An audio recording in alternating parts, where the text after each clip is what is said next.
오늘도 웨스트민스터 총회 문서를 페이지 231페이지입니다. 의회에 모인 상원위원님과 하원위원님에게 거기에서부터 어디까지 읽냐면요 237페이지까지 읽겠습니다.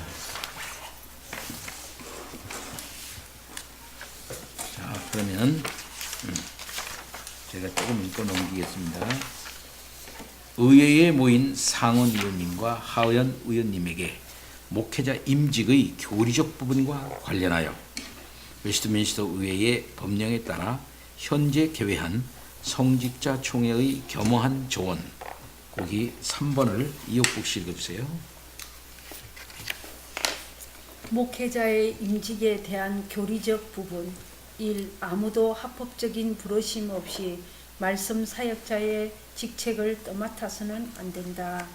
임직은 언제나 교회가 계속 다루어야 한다. 3. 임직은 어떤 공적인 교회 직분을 위해 어떤 사람을 엄숙하게 구별하는 것이다. 4. 모든 말씀 사역자는 다 그 일을 행할 권리를 가진 가르치는 장로들이 금식과 더불어 안수하고 기도함으로써 임직되어야 한다. 5. 임직에 속한 모든 일을 결정하는 권한은 장로회 전체에 있으며 그 때문에 그 장로회가 한 지교회보다 더 많은 지교회 위에 있다면 직원들과 회원들에 비추어 그 지교회가 정착되었든 정착되지 않았든 그것이 임직의 사항에 관해서는 중요하지 않다. 6. 목회자로 임명받기로 되어 있는 사람이 어떤 지교회나 다른 목회적 직책을 맡아야 하는 것은 하나님의 말씀에 합치한다. 7. 목회자로 임명될 수 있는 사람은 사도들의 규칙에 따라 생활에서도 목회적 능력들에서도 충분한 자격이 있어야 한다. 8. 목회자로서 충분한 자격을 갖추고 있다고 여겨지는 그 사람은 그 사람을 임명할 수 있는 사람들이 시험하고 승인해야 한다. 9. 개별적인 회중에 속한 사람들이 그 사람을 반대하는 정당한 이유를 제시할 수 있다면 아무도 그 회중의 목회자로 임명되어서는 안 된다. 10. 도시에서든 근접해 있는 마을에서든 질서정연하게 연합된 가르치는 장로들은 그들의 경내에 있는 지교회 각각을 대표하여 안수하는 일이 기속된 사람들이다. 11. 비상한 경우에는 확립된 질서를 가질 수 있을 때까지 특별한 어떤 일을 행할 수 있지만 그래도 될 수 있는 한 가깝게 지키는 것이 규칙으로 있을 수 있다. 12. 우리가 겸손히 생각하는 대로 현재로선 비상한 경우가 당면한 목회자를 보충하기 위해 알맞은 임직 방식이다. 예, 4번 원집사님, 이양민 집사님. 4. 목회자 임직을 위한 지침서. 합법적으로 부름을 받아 복음사역자로 임명될 때까지는 아무도 복음사역자의 직책을 떠맡아서는 안 된다는 것과 임직의 일은 아주 상당한 조심, 지혜, 엄숙함 그리고 장엄함을 가지고 수행되어야 한다는 것은 하나님의 말씀을 보면 명백하므로 우리는 겸손하게 이 지침들을 준수해야 할 필요 조건으로 제출한다. 1. 회중의 지명을 받거나 그렇지 않으면 그 반대로 어느 자리로든 장로회에 추천되어 임명받을 예정인 사람은 장로회에 청원서를 제출하고 동시에 새 왕국의 언약을 받아들인다는 서약서, 자신의 학문에 대한 공부와 그 진보, 대학에서 무슨 학위를 얻었으며 거기에 체류한 기간에 어떤 일이 있었는지, 그것과 함께 나이가 24세 이상이 될 예정이라는 것, 그것 외에 특별히 삶과 은행에 대한 증명서를 함께 제시해야 한다. 2. 장로회는 그것들을 검토한 다음에 계속해서 목회자로 임명받을 예정인 그 사람을 위해 베풀어진 하나님의 은혜와 그 사람이 복음사역의 필요 조건인 생활의 거룩함을 지니고 있는지 어떤지에 관해서 조회해야 한다. 그리고 그 사람의 학문 지식과 능력에 관해서도 그 사람이 거룩한 목회 사역에 부름을 받았다는, 특히 그 자리로 정당하고 명백한 부름을 받았다는 증거에 관해서도 시험해야 한다. 예, 그 사람이 거룩한 목회 사역에 부름을 받았다는, 그 자리로 정당하게 명백한 부름을 받았다는 그 증거에 관해서도 시험을 받아야 된다. 보통 그 증거를 몇 가지로 얘기합니까? 세 가지로 보통 얘기해요.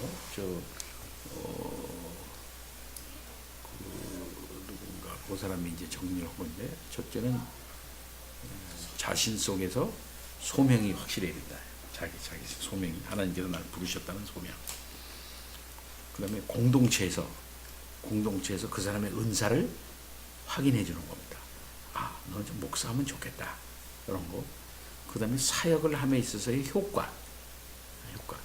사역을 하니까 거기 어떤 일정한 어떤 그 효과, 영적 효과가 일어나, 좋은 의미의 그런 효과가 있을 때, 이 세 가지를 보고, 좀 하나님께서 역사하시는구나, 하나님께서 날 부르시는구나 하는 것을 확인할 수 있다고, 그렇게 보통들 얘기를 합니다. 이거 스폴전도 그거 다 인정을 했고요.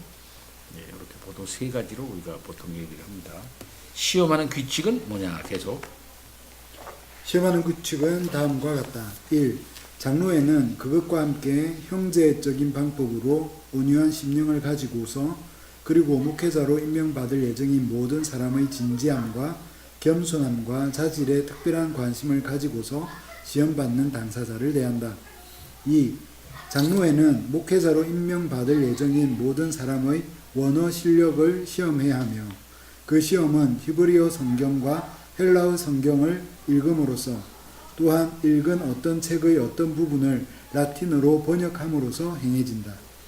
그리고 그 사람에게 원어들의 실력에 부족한 점이 있다면 다른 지식 곧 논리학과 철학에서 실력이 있는지 어떤지 더욱 엄격하게 조사해야 한다. 예, 여기 보면은 뭡니까? 히브리어, 헬라어, 라틴어, 그 다음에 논리학, 철학의 실력이 있어야 하는 걸로 이게 나와 있죠. 예, 그래서 우리나라에서는 강도사 시험을 이제 보는데, 강도사 시험은 요건 빠져 있어요. 예. 근데 이제 보통 보면 이제 옛날에는 목회자 시험 볼 때 목사 고시가 또 노예 안에 있잖아요.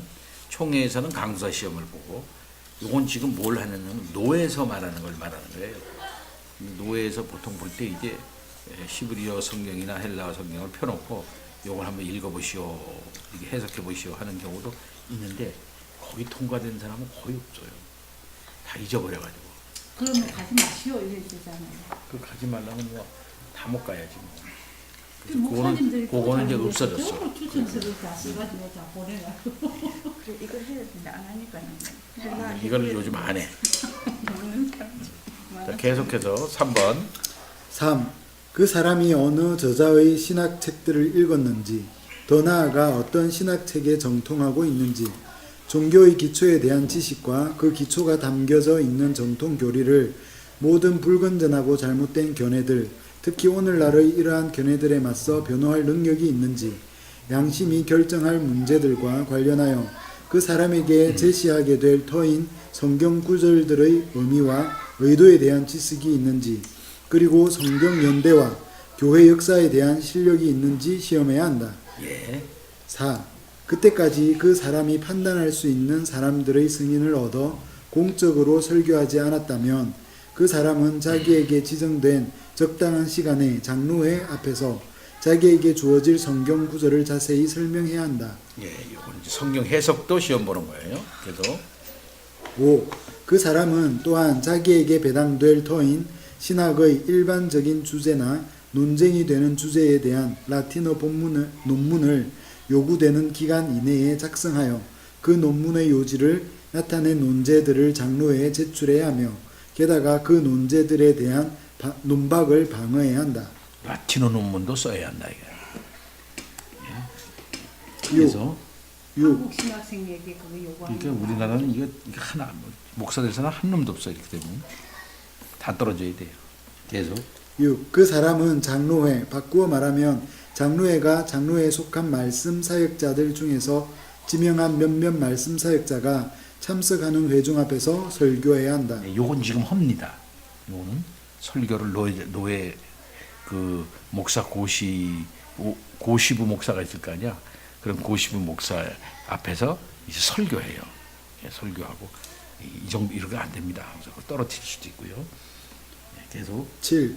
그 사람이 부름받은 자리와 관련해서 그 사람의 은사가 그 자리에 적합한지 고려해야 한다. 8. 그 사람이 설교의 은사를 지니고 있는지 시험하는 것 외에 장로회가 필요하다고 판단한다면 그 사람은 진술한 사항과 그 외 여러 가지 사항에 관해서 각각 다른 날 이틀 동안 조사를 받아야 한다. 9. 그리고 이전에 목회자로 임명받았다가 다른 지교회를 맡아 옮겨질 예정인 사람에 대해서 말할 것 같으면 그 사람은 자기의 임직과 자기의 재능과 언행에 대한 증명서를 가지고 와야 하며 그 후에 그 사람이 그 사역지에 적합한지 여부는 그 사람이 그 사역지에서 행하는 설교로 그 지교회에 필요한 것이라고 판단하면 그 사람에 대한 더 많은 조사로 결정해야 한다. 예, 이런 시험 규칙이 있다 이 말이죠. 이제 엄밀하죠. 이렇게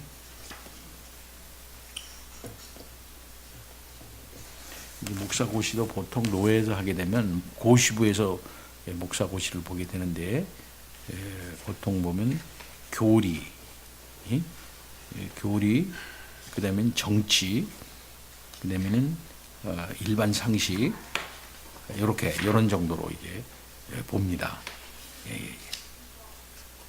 그리고 면접 이렇게 해가지고 이제 보고 주해한 거지. 주해 어느 곳에 와서 어떤 요한복음 3장 16절을 주해봐라. 그럼 주해하는 거 성경 해석 이렇게 문맥을 잘 보고 있나 제대로 해석하고 있나 이거 보고 그다음에 설교 막상 그 사람한테 설교를 한 3편 정도를 써오라고 그래요.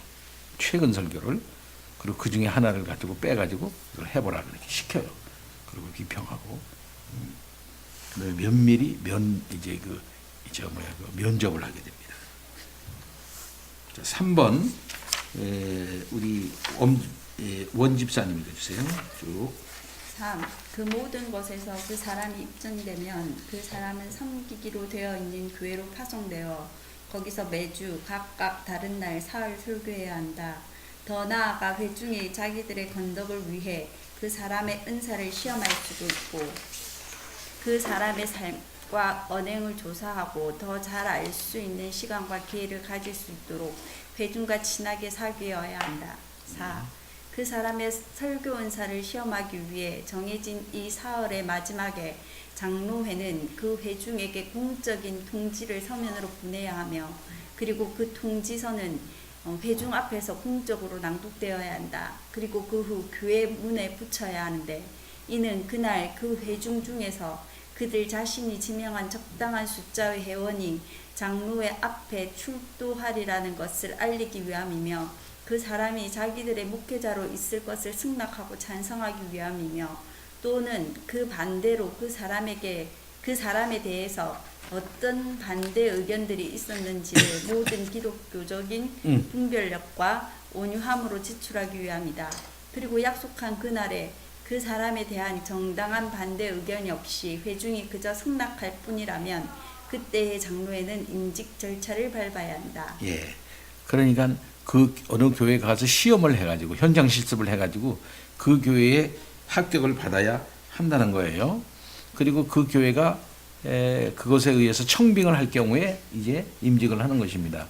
사실상 우리 장로교회는 청빙이 없으면은 임직하지 않는 걸로 되어 있어요.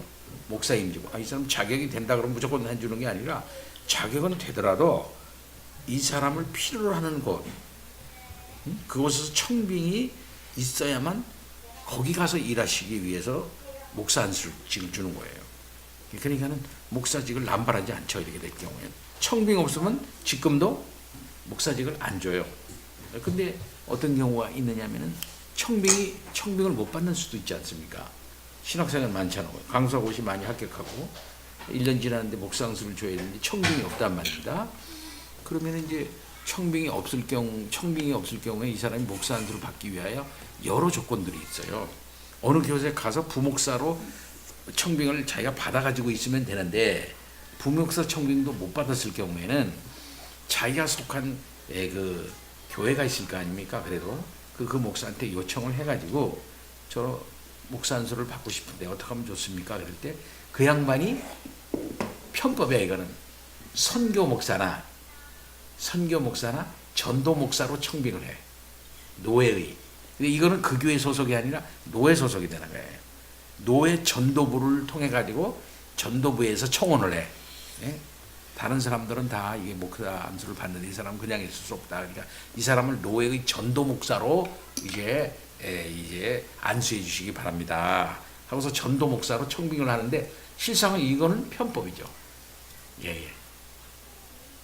이런 경우로 이제 전도 목사로 하는 경우가 있고요. 선교 목사로 또 이제 하는 수가 있어요. 선교부에서 이 사람이 이제 비전이 선교로 나가야 하는데 선교 나가기 전에 목사 안수 받고 나갈 수 있도록 그렇게 조처해 주시기 바랍니다. 하면서 선교부에서 청원을 해요. 그래서 선교부 청빙으로 해서 선교 목사로 이렇게 해서 목사 안수를 받는 거가 많은데 원래는 교회 청빙을 받아야 됩니다. 그러면 전도 목사나 선교 목사도 교회 청빙을 받아가지고 목사가 돼가지고 그 다음 단계로 전도 목사로 갈 수 있죠. 그 다음 단계로 선교 목사로 갈 수가 있죠. 선교사로. 이거는 청빙 없이 목사 안수 받는 경우가 점점 많아지고 있다. 이게 좀 문제가 될 수가 있어요.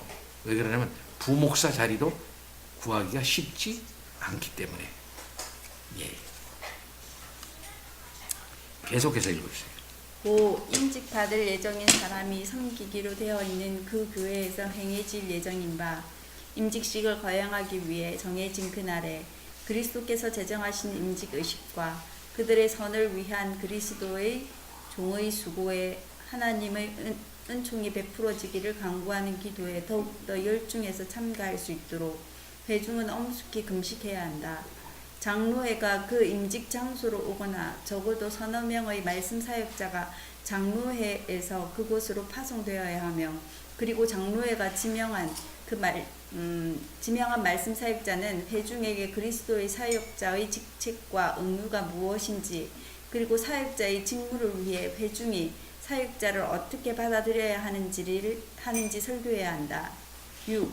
설교 후에 설교한 목회자는 회중 앞에서 지금 곧 임직받을 예정인 사람에게 요구하되 그리스도 예수를 믿는 믿음, 성경에 따른 개혁신앙의 진리에 대한 확신, 이 부름에 종사하고자 하면서 가지는 순수한 의도와 목적, 맡을 교회를 위해 기도하고 독서하며 연구하고 설교하며 성례를 집례하고 권징을 집행하며 모든 목회적 의무를 행하는 일에 근면할 것, 오류와 분파에 맞서 복음의 진리와 교회의 일치를 보존하는 일에 열심을 내고 충실할 것, 그 자신과 그 가족이 양떼에게 흠이 없고 본이 될 수 있도록 신경을 쓸 것, 형제의 권계와 교회의 권징에 온유한 심령으로 기꺼이 겸손하게 복종할 것, 그리고 모든 고난과 박해에 대항하여 자기 의무를 계속 다하기로 결심할 것과 관련하여 요구해야 한다.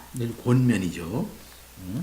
계속. 7. 그 모든 곳에서 그 사람이 하나님의 도움을 받아 자신의 소신을 표명하고 자기 의지를 공언하며 자기 노력을 약속했다면 설교한 목회자는 회중에게도 마찬가지로 요구하되 그 약속한 사람을 그리스도의 목회자로 받아들이고 동시에 인정하겠으며 그 사람이 주 안에서 그들을 다스리고 있을 때에 그 사람의 가르침에 따르고 그 사람에게 복종하겠고 그리고 그 사람의 직책의 모든 부분에서 그 사람을 지지하고 격려하며 도와주겠다는 그들의 의지와 관련해서도 요구해야 한다. 예, 이게 앞에 있는 것이 목회자한테 사실 권면이 아니라 서약하는 거예요. 이런 목회자가 되겠느냐, 이런 목회자가 되겠느냐 이렇게 서약을 받고 그 다음에는 회중한테도 서약을 받는 것이다 이 말이에요. 계속. 그리고 그처럼 회중이 공동으로 약속한다면 장로회, 바꿔 말하면 임직을 위해 장로회에서 파송된 목회자들은 그 사람에게 손을 얹음으로써 그 사람을 목회자의 직책과 사역을 위해 엄숙하게 따로 구별해야 한다. 그리고 그 안수에는 다음과 같은 이런 취지의 짧은 기도나 축복 기도가 수반되어야 한다. 이건 임직기도죠. 결국 이렇게 될 경우에는 그게 지금 여기에서는 노예에서 파송된 사람이 이렇게 하게 되어 있단 말이에요. 그 교회에서 그 사람을 초빙한 그 교회에서 하는 걸로 되어져 있는데 보통 우리는 요즘에는 그 교회에서 안 하고 노예에서 모인 장소에서 하죠. 노예에서. 응? 무슨 말씀인지 알죠? 네. 노예에서. 여기서는 지금 전반적으로 보면 그 사람을 청빙한 그 교회에서 하는 걸로 그렇게 되어 있단 말입니다. 근데 이건 어떤 면에서는 임직식과 취임식을 동시에 하는 걸로 이렇게 되네요. 지금 우리가 하는 건 먼저 임직식은 임직식, 취임식은 취임식 이런 식으로.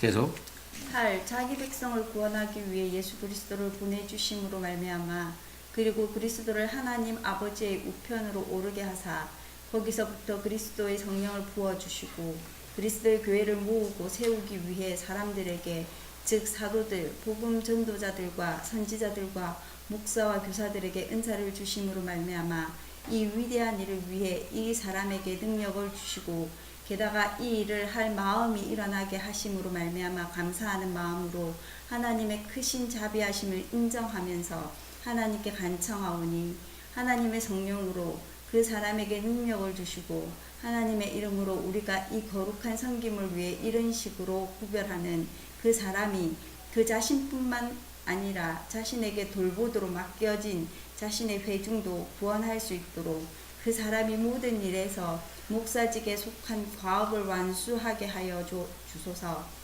9. 이 축복기도나 또는 그런 종류의 다른 형태의 축복기도가 끝나면 설교한 목회자는 목사 임직을 받은 그 사람에게 그 사람이 맡은 직책과 사역의 위대함, 태만함 때문에 그 자신뿐만 아니라 그 사람이 맡은 회중에게도 있게 될 위험, 그 사람의 충실함에 수반하여 이 세상과 오는 세상에서 받게 될 복을 생각하도록 짧게 권면하며 그것과 함께 회중에게는 주 안에서 있게 된 그들의 목회자에 대하여 그들이 앞서 했던 엄숙한 약속에 따라 그 사람에게 처신하도록 권면한다. 그러고 나서 그 사람과 그 사람이 맡은 양떼를 하나님의 은혜에 맡기는 기도를 거쳐 시편 찬송을 부른 후에 그 회중으로 하여금 축도와 함께 해산하게 한다. 예, 이렇게 하고요.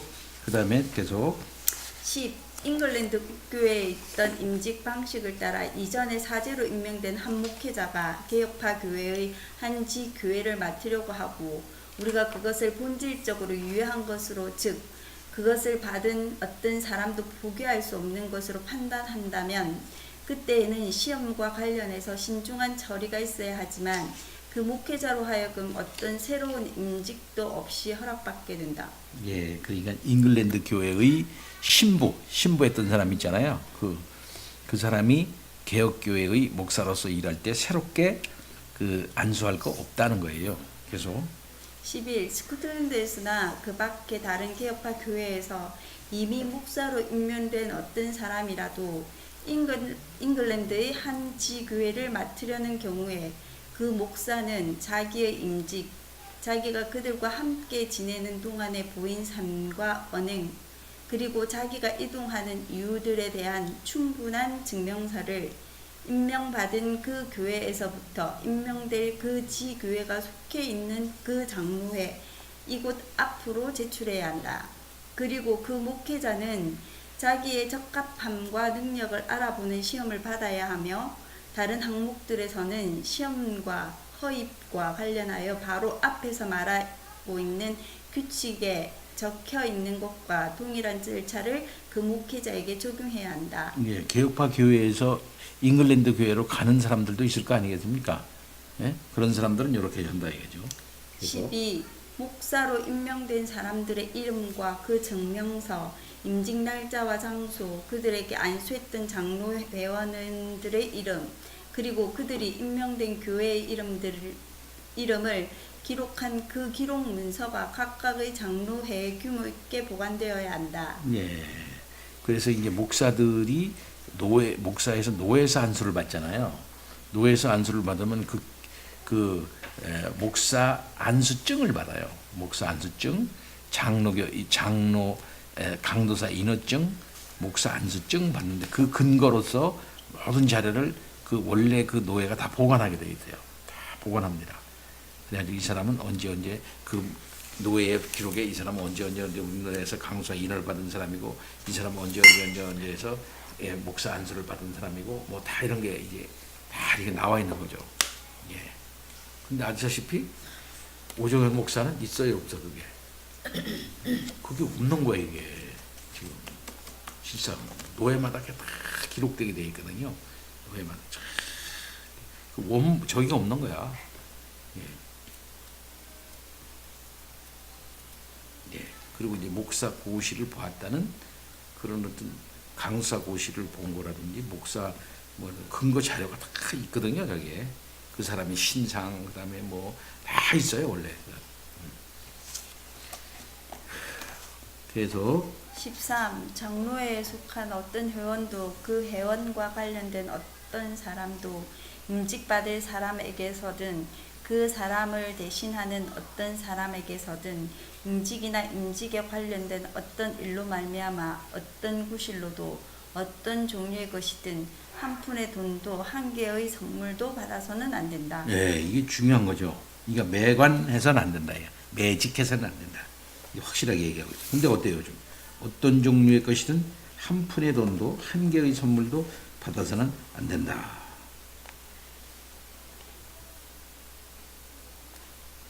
근데 요즘 조금 여기 변했죠. 그래서 지금 합동측 같은 경우에는 이제 한 번 임직 받으려면 최소한 아무리 적게 들어도 300만 원 내지 400만 원, 한 500만 원 정도는 들어야 임직을 받는다. 이런 말이 있어요. 뭔 말이에요?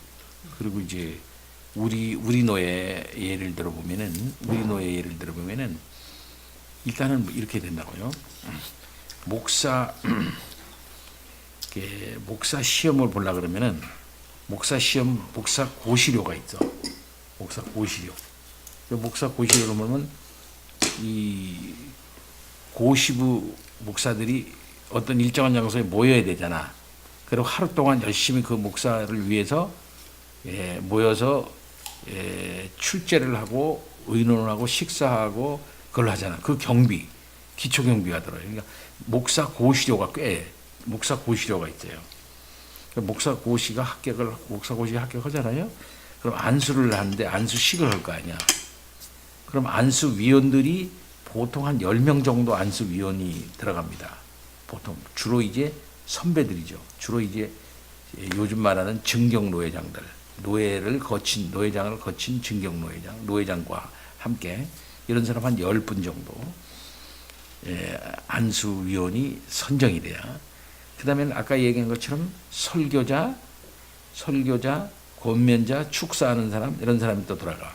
그래서 한 15명 정도의 15명 그다음에 예배를 드리려면은 성경 낭독하는 사람, 기도하는 사람, 축도하는 사람 뭐 또 들어갈 거 아니야. 그런 사람들까지 고마비를 주게 돼 있어요.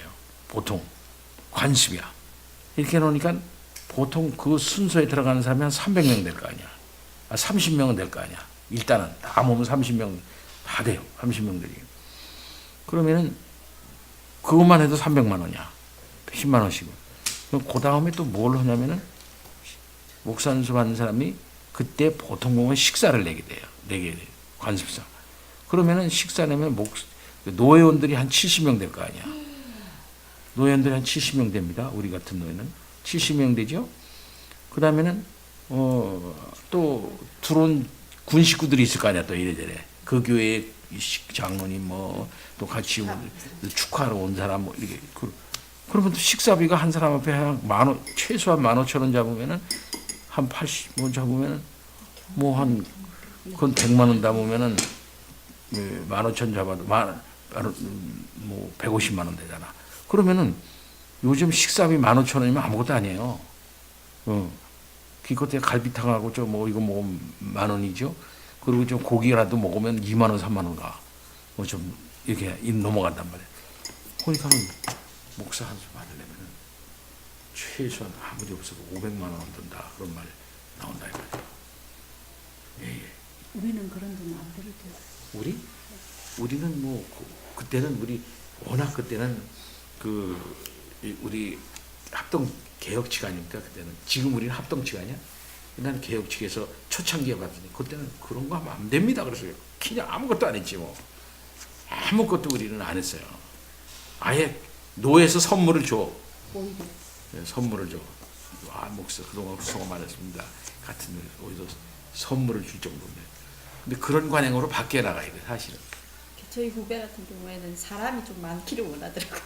어? 임직받는 그 같이 동기들이 받는 목사 후보생들이 그렇지. 많으면 좀 아, 나눠 나누니까 n분의 1로 나눌 수 있어요. n분의 1로 나눌 수가 있죠. 근데 단독으로만 노예 때 열리는데 그때 혼자만 딱 하면 그걸 다 혼자서 자기 다 혼자 부담해야 사는 되니까. 거야. 그렇죠 말이야. 이렇게 한 서너 명 되면 그래도 n분의 1 n분의 1로 나누지. 나누면 좀 그러니까 이제 한 달에 한 자기 한 아무리 적어도 300만 원은 들어 그랬네. 나눠도 그래 놓으니까 이게 그냥 그것도 고민인 거야. 이게 뭔 돈이 있어 그것도 고민. 거짓말하고 그래도 이제 그걸 갖다가 한번 거쳐 놓으면은 그래도 조금 뭐 이렇게 좀 그러니까 그게 쉬운 게 아니야. 그것도 쉬워. 그러니까 그 관행을 가감히 깨야 된다는 거지 우리는. 예전에는 그러면 그렇게 이렇게 모시고 다 했을 거 아니에요. 식사도 하고 다. 어? 그때는 목사님 하실 때 네. 그때도 식사도 하고 그때 식사는 교회에서 있지 뭐. 교회에서 되는 거지. 그 노예가 모일 때에 노예에서 모일 때 하니까 보통 그 목사 교회에서 안수식은 한입 접대할 때 그 대신 이제 이런 경우가 있어. 뭐냐면 온 사람들 목사 안수식에 축하하러 온 친척들이나 친구들이나 하객이 있을 거 아니야. 그런 사람들은 어떻게든지 짜장면이랑 한 그릇 대접하고 보내야 될 거 아니야. 근데 보통 그런 사람들이 그냥 오는 게 아니고 목사 안수 축하합니다. 그래서 봉투 하나씩 줘요. 또 이렇게 고맙습니다. 축하합니다. 앞으로 귀한 종이 되시기 바랍니다. 그러면서 5만 원을 넣고 3만 원도 넣고 옛날엔 그랬단 말이야. 그럼 그거 모아가지고 그거 가지고 식사 대접을 하는 경우가 많았어요. 근데 이제 통합 측은 말이야 썩어가지고 어떻게 돼 있는 거니? 목사 안식을 하잖아. 그럼 목사 안식을 하자니 그러면은 데스크를 마련을 해. 무슨 목사 안수 받을 사람 데스크 무슨 그럼 여기서 축의금 걷듯이 딱 한 사람에게 그 후배라든지 그 사람 후배나 동생이나 뭐 관계되는 사람 친구가 딱 앉아 있어. 그러면 이제 이 사람들은 어떤 사람 거기다가 이제 접수를 하는 거야. 접수를 하고 어떤 사람은 현금으로 접수하고 어떤 사람은 책으로 접수하고 책도 많이 주고 뭐 이렇게 도서 상품권도 주고 뭐 근데 제일 좋은 거는 이거죠 뭐. 돈이 드니까. 그러니까는 보통 그렇게 해서. 좋아하는 목사님. 아 실상 그래. 왜 여러 가지 돈이 드니까 돈 주는 걸 좋아해. 그래가지고서 이제 그렇게 해가지고 쭉 그 통합식은 그렇게 하더라고. 그래가지고 한 15명, 20명 목사 안수를 놓고 큰 노예는 받잖아. 그럼 그 데스크가 쫙 있어요. 근데 합동 측은 안 그러더라고 아직까지는.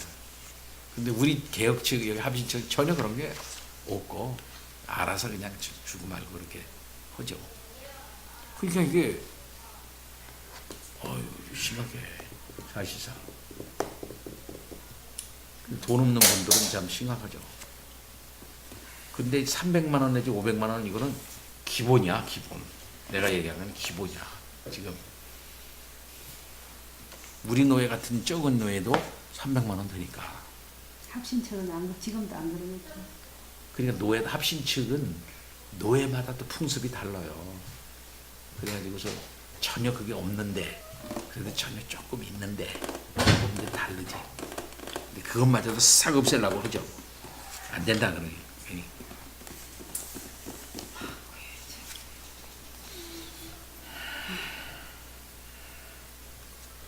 5번 그러면 우리 엄집사님 읽어주세요. 지금까지는 평상시를 위한 임직의 일반적인 규칙과 절차에 대한 것이다. 현재 실행되어야 할 필요가 있는 비상한 임직 방식에 관계되는 것은 아래와 같다. 1. 이 위급한 현재의 시기에 즉 우리가 장로회의 완전한 권한과 사역을 감당할 수 있는 조직된 어떤 장로회가 가질 수 없고 게다가 많은 목회자가 군목으로 육군이나 해군에 근무하기 위해 임명되어야 하고 이와 더불어 목회자가 전혀 없는 많은 지교회에 임명되어야 하는 동안에 더욱이 국가적인 불화 때문에 그 회중 자신이 그들에게 적합한 신실한 목회자일 수도 있는 한 사람을 알아내기 위해 조사할 수도 없고, 일반적인 규칙에 대해 앞에서 언급된 공식 시험을 치르기 위해 어떤 사람도 안전하게 장로회에 보낼 수 없는 경우에, 특히 지교회 가까이에 장로회가 있을 수 없고, 그 때문에 그들이 장로회에 청원할 수 없거나 장로회가 그 회집에서 그 회중을 위해 목사로 임직받기에 적임인 사람을 그들에게 보이거나 파송하거나 할 수 없을 때에, 그렇기는 하지만 여하튼 목사직이라는 사역을 위해 구별되었기에 적합하고 자격이 있는 것으로 나타난 다른 사람들을 구별하는 일에 참가할 권한을 가진 어떤 사람들이 목회자들을 지교회에 임명하는 것은 필요하다. 그런 경우에는 하나님의 은총으로 전술한 어려움들이 아주 충분히 제거될 수 있을 때까지는 런던시에 있거나 그 부근에 있는 몇몇 경건한 목회자가 공적인 권한으로 그 일을 수행하도록 지정되는 것을 허락한다. 즉 그들이 연합되어 있다면 될 수 있는 대로 상술한 일반 규칙들에 가깝게 지키면서 목회자들을 그 도시와 그 부근으로 임명할 수 있다.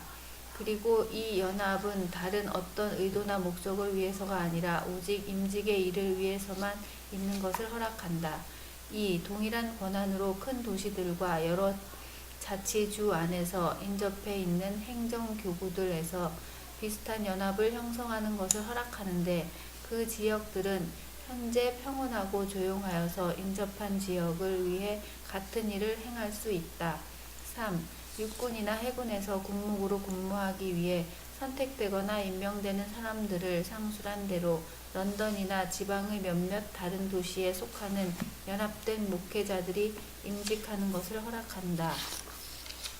4. 아무 사람을 어떤 회중의 목회자로 그들에게 정식으로 합법적으로도 추천해야 하는데, 그 회중이 그 사람의 인품과 재능을 시험할 권리를 향유할 수 없고, 그래서 그와 같이 연합된 목회자들의 도움을 요청하면 그 목회자들이 그 교회 즉 회중을 섬기기에 적합한 것으로 판단하는 사람을 그들에게 보내주는 것이 더 좋기 때문에 그 목회자들이 위와 같은 일을 행하는 것을 허락한다. 예, 비상시를 말하는 거예요. 요거는요.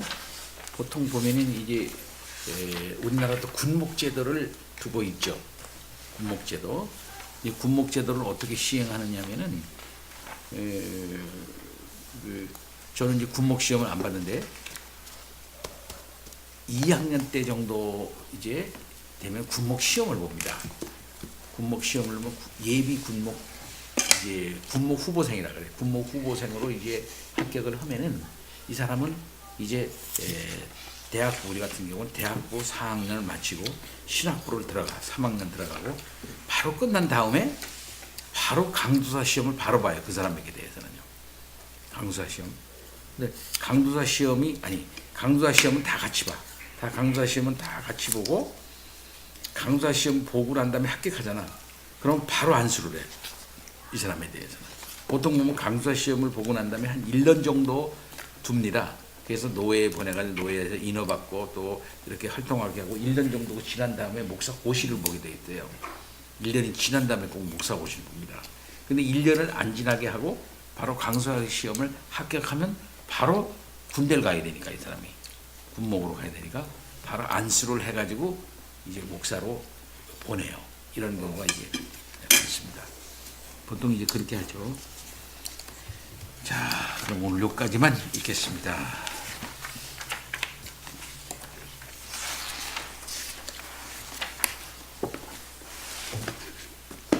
우리 지금 노예에서 하는 것과 조금 다르지만 그래도 이 근간으로 지금 하고 있어요.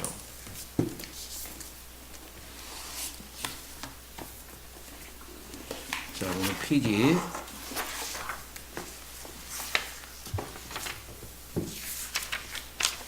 예, 743페이지죠? 49페이지.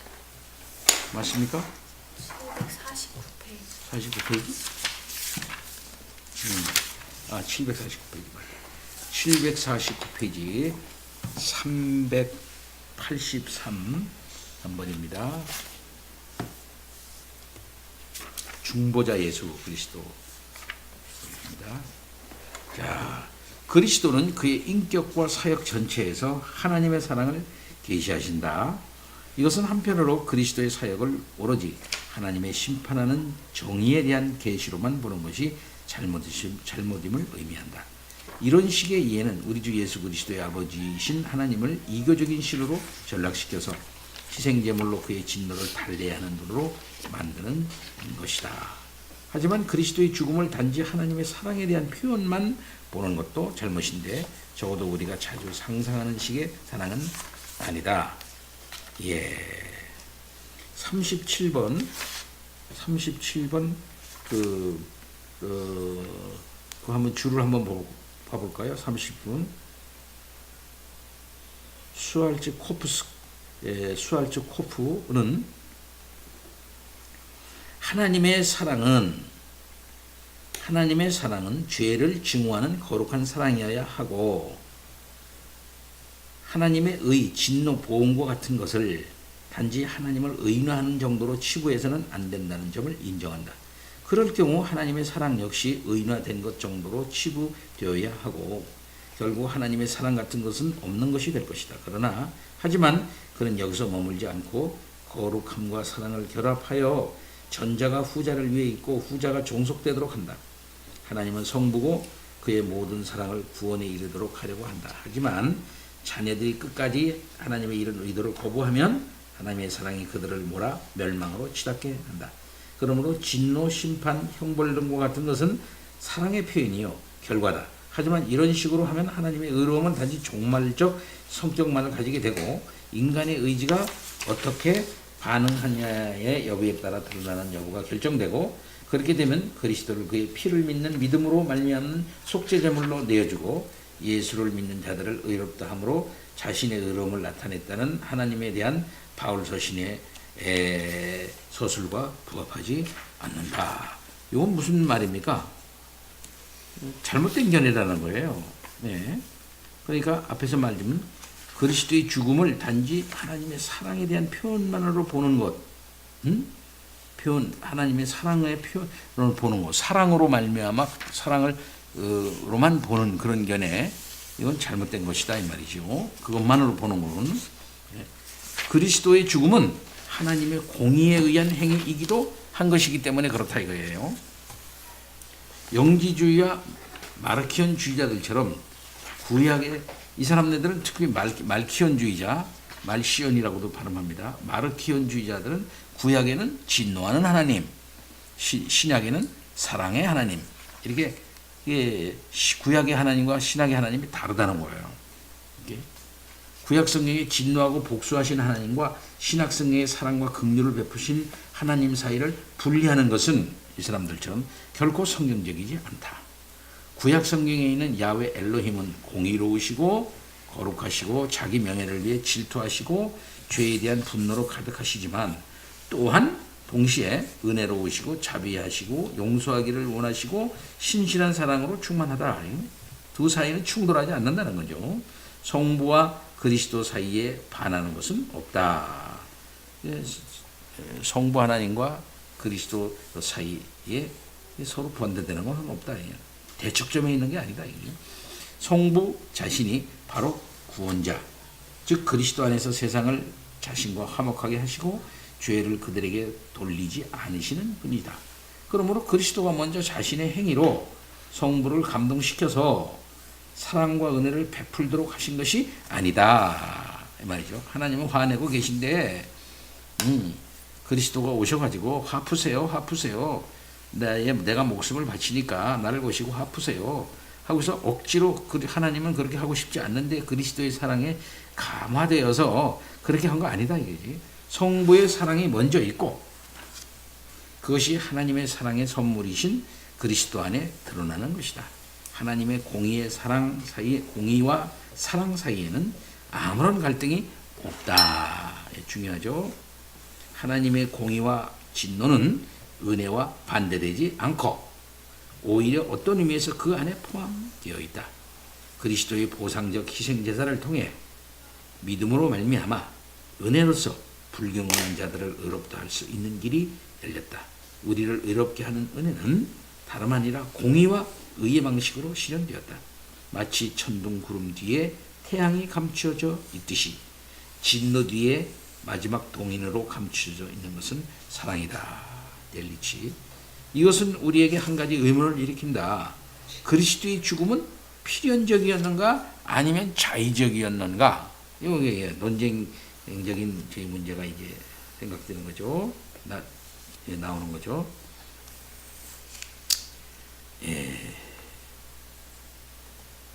둔수 스코투스라고 중세의 이제 그 신학자입니다. 스콜라 신학자. 그리스도의 죽음을 통한 충족은 물론이고 성육신도 절대적인 의미에서 필연적인 것은 아니다. 그것들은 외부로부터 하나님께 강제되어야 되거나 또는 받아들이지 않을 수 없다는 의미에서 필요는 아니지만 하나님의 속성과 부합하고 그 속성들을 하나님께 영광되도록 가장 찬란하게 드러내는 행위들로서는 필연적이다. 몇 가지 이유로 우리는 이런 결론에 도달하게 된다. 첫째, 성경은 하나님이 모든 일을 하나님 자신을 위해 하신다고 가르친다.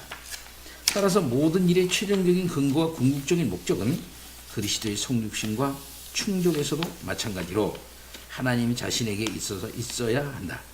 하나님은 자신을 위해 자기 아들을 우리의 죄를 위한 화목제물로 세상에 보내셨고 그렇게 해서 자신의 속성들과 완전함이 드러나도록 하셨다. 전능하신 하나님은 심지어 죄까지도 어떻게 자신을 영화롭게 하는 방편으로 활성화할 수 있는지 아신다. 둘째, 하나님은 절대적으로 의롭고 거룩한 분으로서 지극히 죄를 미워하신다는 것이 성경의 가르침이다. 죄는 반드시 하나님의 진노와 징벌을 일으킨다. 만약 하나님이 죄를 타당한 것으로 인정하셨고 사탄에게 동등한 권리를 부여하셨다면 그것은 하나님이 자신을 부인한 일이 될 것이다. 하나님은 분명히 온 인류의 아버지이시지만 이 이름만이 하나님의 온전한 계시라고 생각하는 것은 그러면서 창조주, 통치자, 주권자, 율법의 수여자, 심판자 같은 하나님의 또 다른 이름들을 강구하는 것은 한쪽으로 치우쳐서 오류에 빠지기 쉽다. 하나님은 빛을 탕감해주고 모욕을 용서해주는 피해 당사자이실 뿐만 아니라 또한 그 자신이 율법의 수여자, 보호자, 보응자이시다. 하나님 자신이 의로우신 분이시고 그분으로서 속죄함이 없이는 죄를 용서할 수 없다. 하나님은 공의를 회복하실 필요도 은혜로 그것을 무효화하실 필요도 없다.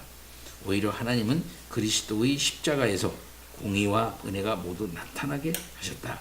넷째, 도덕법 그 자체가 자의적 실정법이 아니고 오히려 하나님 자신의 본성에 기초해 있는 법이다.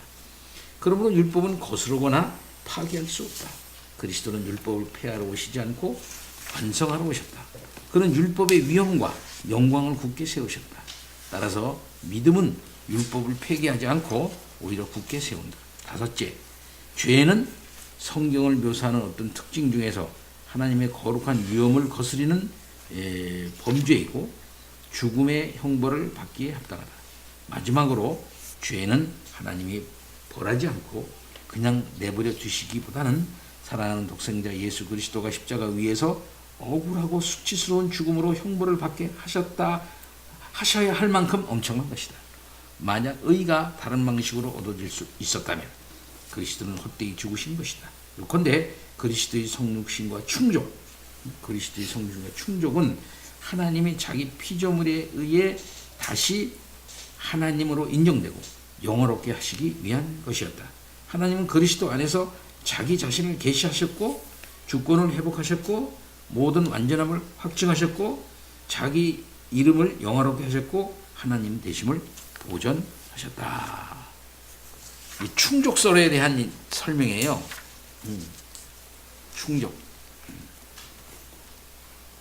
그러니까 뭐라고 말합니까? 여기서 질문을 일으키는데 무슨 질문을 일으키냐면 하나님과 공의와 사랑 사이에 갈등이 없다 이렇게 얘기하고 있잖아요. 앞에 부분에. 그러면은 한 가지 여기 질문이 나오는데, 그럼 그리스도의 죽음이라는 것은 이게 필연이었는가 아니면 자기적이었는가 할 때는, 필연이라 그러면 뭡니까?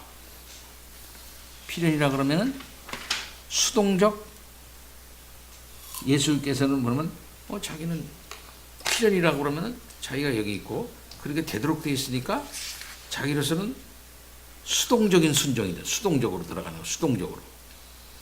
근데 자의적이라면은 뭡니까? 자의적이라면은 능동적이죠. 자의적이라면 자의적인 순종. 응? 그 두 개를 구분을 좀 이제 그 신학적으로는 하는 경우가 있는데, 이게 충돌하지 않는다는 거 하는 것이 우리의 견해예요. 응? 하나님, 자, 그럴 때 여기 그리스도의 죽음을 통한 충족은 물론이고 성육신도 절대적인 의미에서 필연적인 것은 아니다. 예? 그것들은 외부로부터 하나님께 강제되거나 또는 받아들이지 않을 수 없다는 의미에서 필연은 아니지만, 그렇죠? 필연, 그런 의미에서 필연은 아니지만 하나님의 속성에 부합한다 이게. 그 속성들을 하나님께 영광이 되도록 가장 찬란하게 드러내는 행위로서는 필연적이다는 거예요. 예. 하나님의 그 속성에 부합되려고 한다면은 어떻게 하든지 그리스도의 죽음을 통해서 하나님의 그 속성에 부합해야 한다는 거지. 충족되도록 하기 위해서.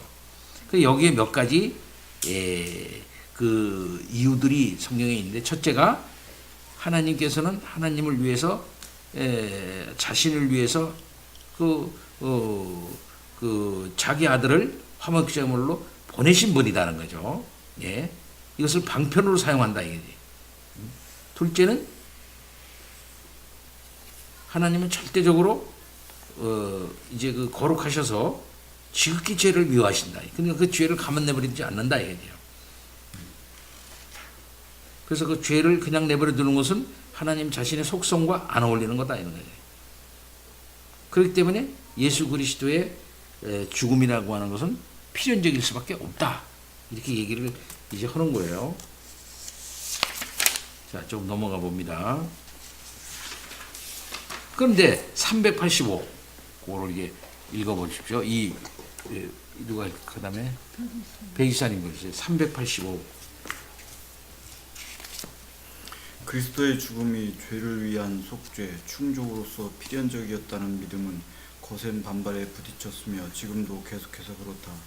광범위한 기독교 진영에서 공의와 사랑, 복음과 율법, 구약 성경과 신약 성경을 서로 대립시키는 입장이 지속되고 있다. 이 견해에 따르면 하나님은 단지 사랑하는 아버지일 뿐 결코 죄를 심판하는 재판장이 아니시다. 기독교는 율법과 충족 또는 공의와 아무런 상관이 없으며 구원을 위한 영적, 도덕적 프로그램인 것이다. 율법과 심판은 국가의 영역일 뿐이며 은혜의 복음과는 전혀 무관하다. 마르키온주의자들처럼 반대되는 요소들을 대립시키는 것은 기독교에서 항상 거부되어 왔다. 앞에서 본 것처럼 하나님 안에서 공의와 사랑을 서로 상반되는 것으로 보는 것은 잘못이다. 만약 죄가 처벌받아 마땅한 것이 아니라면 마찬가지로 은혜도 존재할 수 없다.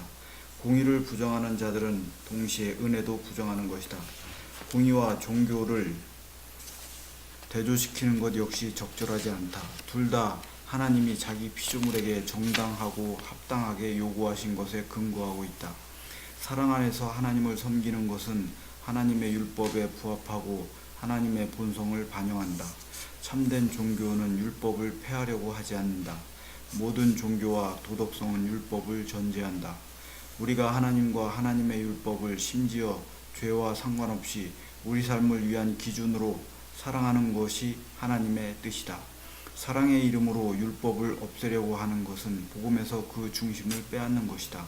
그렇게 되면 용서에 아무런 객관적 실체가 없게 되고 죄가 비난받을 만한 것이 아니고 처벌받을 필요도 없다는 주관적 이해만 남는다. 용서는 실질적으로 전혀 필요치 않게 되며 성화는 자율적 자기발전에 불과한 것이 된다. 선행에 의한 자기 구원의 부담이 율법주의를 거부하는 것으로 탈바꿈에서 되돌아오는 것은 비극적 아이러니가 아닐 수 없다. 하나님이 자발적으로 충족의 권리를 포기하실 수 있는가? 적어도 이론적으로라도 말이다. 어떤 의미에서 이것은 지엽적인 질문이고, 여기서 더 중요한 문제는 우리가 용서를 충족과 반대되는 것으로 마치 그것들이 서로를 배제하는 것처럼 사용되지 않도록 주의하는 것이다. 성경은 그것들을 서로 연결할 뿐만 아니라 충족이 곧바로 용서로 향하는 길을 열어준다고 가르친다. 배상으로 의무가 해소되는 금전적 책무와 달리 개인적 도덕적 빚은 당사자가 값을 치러야 한다. 유죄인 사람을 대신할 누군가를 허락하는 것은 항상 은혜의 행위다. 충족은 그리스도가 하나님께 드리는 것이지만 용서는 하나님이 우리에게 주시는 것이다. 하나님께 있어 그리스도의 충족은 하나님의 권리를 침해하지 않으면서 은혜로 죄를 용서하고 그렇게 해서 불의한 자들을 의롭다고 하시는 길을 연 것이다. 이것은 신자들의 양심이 그들 자신을 고발할 때 엄청난 위로가 된다. 그리스도의 완전한 충족은 우리의 절대적이고 번복될 수 없고 영원한 용서에 대한 보증이 되기 때문이다. 예. 의를 하나님께서 우리를 용서해 주시는 사랑을 베푼다고 하는 것은 무조건적인 것이 아니고 뭐에 근거하고 있다는 거예요? 충족. 그 하나님의 의의 충족에 근거해 가지고 우리를 용서해 주시는 거예요. 어떤 면에서는요. 예? 그래서 그리스도의 죽음은 뭐라고? 필연적이다. 이렇게 보는 거죠. 예, 이것이 하나님의 뜻이다. 이게. 그래야 하나님의 의를 충족해서 의가 살고 그것에 근거하여 하나님께서는 우리들에게 불의한 자를 의롭다 하시는 그 길을 여시는 것으로서 용서해 주시는 거죠. 무조건적인 용서다 하는 것은 어쩌면 아니다. 그리스도의 충족에 그리스도의 하나님의 뜻에 걸맞는 의에 충족된 행위에 근거해서 그 보상에 근거해서 우리는 하나님에 의해서 은혜로 용서를 받는 것이죠. 자, 이렇게 해서 공의와 그 사랑이 선의 사랑이 충돌하지 않게끔 되는 것이다 하는 것입니다. 우리를 위한 그리스도의 순종적 죽음. 엄집사님. 그리스도가 자기에게 속한 자들을 위해 이루신 사역은 하나님의 뜻에 절대적으로 완전히 순종하신 것이었다. 이 풍성한 개념은 신학에서 제대로 인정되지 못할 때가 많았다. 그리스도의 고난은 자주 그 순종의 행위와 분리되어 순교자들과 수도사들, 금욕주의자들, 자의로 된 거린들과 고행자들에 의해 모방을 위한 경건한 묵상의 대상이 되었다. 이런 식으로 그리스도의 적극적인 순종은 모호해지거나 아니면 피스카토스의 경우처럼 심지어 부정되었다. 개혁파 신학자들은 잉태부터 죽음까지 그리스도의 전체 삶과 사역을 본질적으로 대속적인 것으로 전적으로 자발적인 자기 부인의 행위로 새로운 인류의 머리로서 성부께 드려진 제물로 보았다. 자, 이 말이 맞습니까? 틀립니까? 예수 그리스도의 그 삶, 예수 그리스도의 삶이 있을 거 아니야? 공생에 예수의 삶이 있고 또 예수 그리스도의 십자가가 있어요. 그러면은 우리를 위해서 그 구원의 큰 은혜를 베풀 수 있도록 하나님께 보상을 주시는 것은 그리스도의 십자가만이다. 십자가. 곧 그의 죽음뿐이다. 삶은 제외되고 죽음. 그리스도의 죽음 그것만이 우리를 갖다가 하나님께 가게 하는 것이다. 삶과 분리되어서. 그러니까 그리스도의 순환을 생각해 보면은 그리스도의 순환은 십자가만 순환이라고 생각하지 않죠. 십자가는 그리스도 순환이 뭐야? 비하 자체에서부터 온 인간이 사는 삶을 절정이야, 절정. 십자가는 그리스도 순환의 절정이야. 그리고 그 전에 가는 길은 다 고난의 길이야, 우리 주님이. 그러니까 어쩌면은 그리스도께서 이 땅에 오신 육체를 입으신 것 자체가 고난이고, 그죠? 그리고 그의 모든 거부당하심, 무시당하심, 그 다음에는 사람들에 의해 가지고 아예 관심이 없음을 당하시고 반대를 당하심, 그 자체도 다 뭡니까? 고난의 길이었어요. 그 자체도 그것도 하나님께서 우리를 의롭게 하게 하기 위한 그리스도의 적극적 순종의 그 보상의 삶이었다. 보상이었다. 이렇게 말할 수가 있겠습니다. 그것이 분리할 수가 없는 거예요. 십자가와 그의 삶을 분리할 수 없다. 그게 고난의 삶과 그의 십자가의 고난을 이게 분리할 수가 없다. 십자가만 우리를 위한 그 의의 충족적인 어떤 행위이고 우리 대신하는 것이고 그의 공생애의 삶, 3년의 그 삶은 우리를 이렇게 구원하기 위한 어떤 것과 상관이 없다. 우리 뭘 믿느냐? 십자가만을 믿느냐? 그것만 아니라 이 말이죠. 근데 요즘은 어떤 우리 선배가 나한테 신중하게 하더라고. 목사님, 한 가지 의문이 있습니다. 우리가 예수 그리스도의 십자가로 구원을 받는다 그러는데 십자가 그것만으로 되는 거라고 본다면 예수님의 삶은 우리들의 구원과 관계가 없는 거죠. 그러므로 깜짝 놀랐어요. 내가 깜짝 놀랐지. 목사 생활을 20년 이상 한 사람인데 나한테 묻더라고. 목사님, 그게 아닙니다. 근데 신중하게 얘기해 줬어요. 근데 고맙습니다. 그 정도로 심하게. 그러니까 그리스도의 전생애가 다 고난이고, 전생애가 다 십자가를 포함한 전생애가 다 우리를 위한 보상적 삶이었고 적극적 순종의 삶이었다 하는 것이죠. 드려진 삶이었다. 자, 계속해서 그것이 성부가 그리스도께 맡기시고 또 그리스도가 죽음으로 끝마치신 유일한 사역이다. 죄 있는 육신의 모양으로 율법 아래 나신 그리스도는 이미 성육신 때 자기를 비워 종의 형체를 가지셨고 계속해서 자기를 낮추시고 죽기까지 복종하셨다. 자기를 이렇게까지 낮추시고 죽기까지 복종하신 그거 자체가 다 그의 고난의 삶이에요. 계속해서 이것이 바로 많은 사람으로 하여금 의롭다 하심을 받아 생명에 이르도록 만들어주는 단 하나의 사역이고 단 하나의 순종이었다. 그러므로 그리스도의 충족, 속죄 사역을 그 고난으로만 한정하는 것은 성경에 완전히 반대된다. 그리스도가 우리를 위해 얻으신 구속은 또한 육신과 영혼, 즉 전인의 완전한 구속이다. 모든 것이 총체적으로 새롭게 된 것은 그의 순종의 열매이다. 비록 우리가 지금은 그것을 단지 부분적으로 특히 죄의 책임과 권세에서 구원받는 것으로 경험할 뿐이지만 말이다.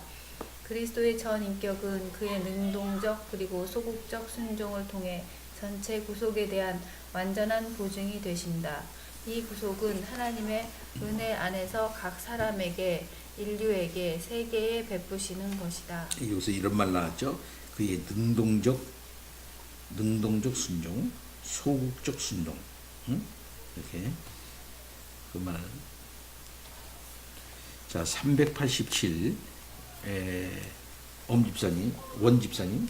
이전에 몇 세기 동안 피스카토르와 많은 다른 이들이 그리스도의 적극적 순종을 그리스도의 중보 사역에서 배제했다면 근대 신학에서는 그리스도의 소극적 순종이 자주 오해되거나 전적으로 부정되고 반대받았다.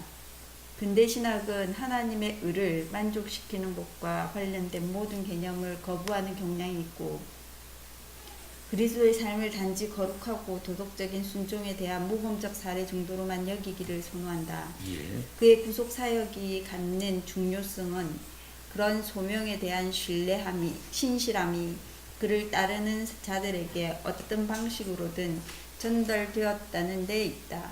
헤겔의 영향으로 재등장한 고대의 사상에 따르면 하나님이 사람이 되신 것은 우리가 그의 자녀가 되게 하기 위해서였다는 것인데, 이로써 구원 행위로서의 성육신 자체로 다시 관심이 기울어졌다.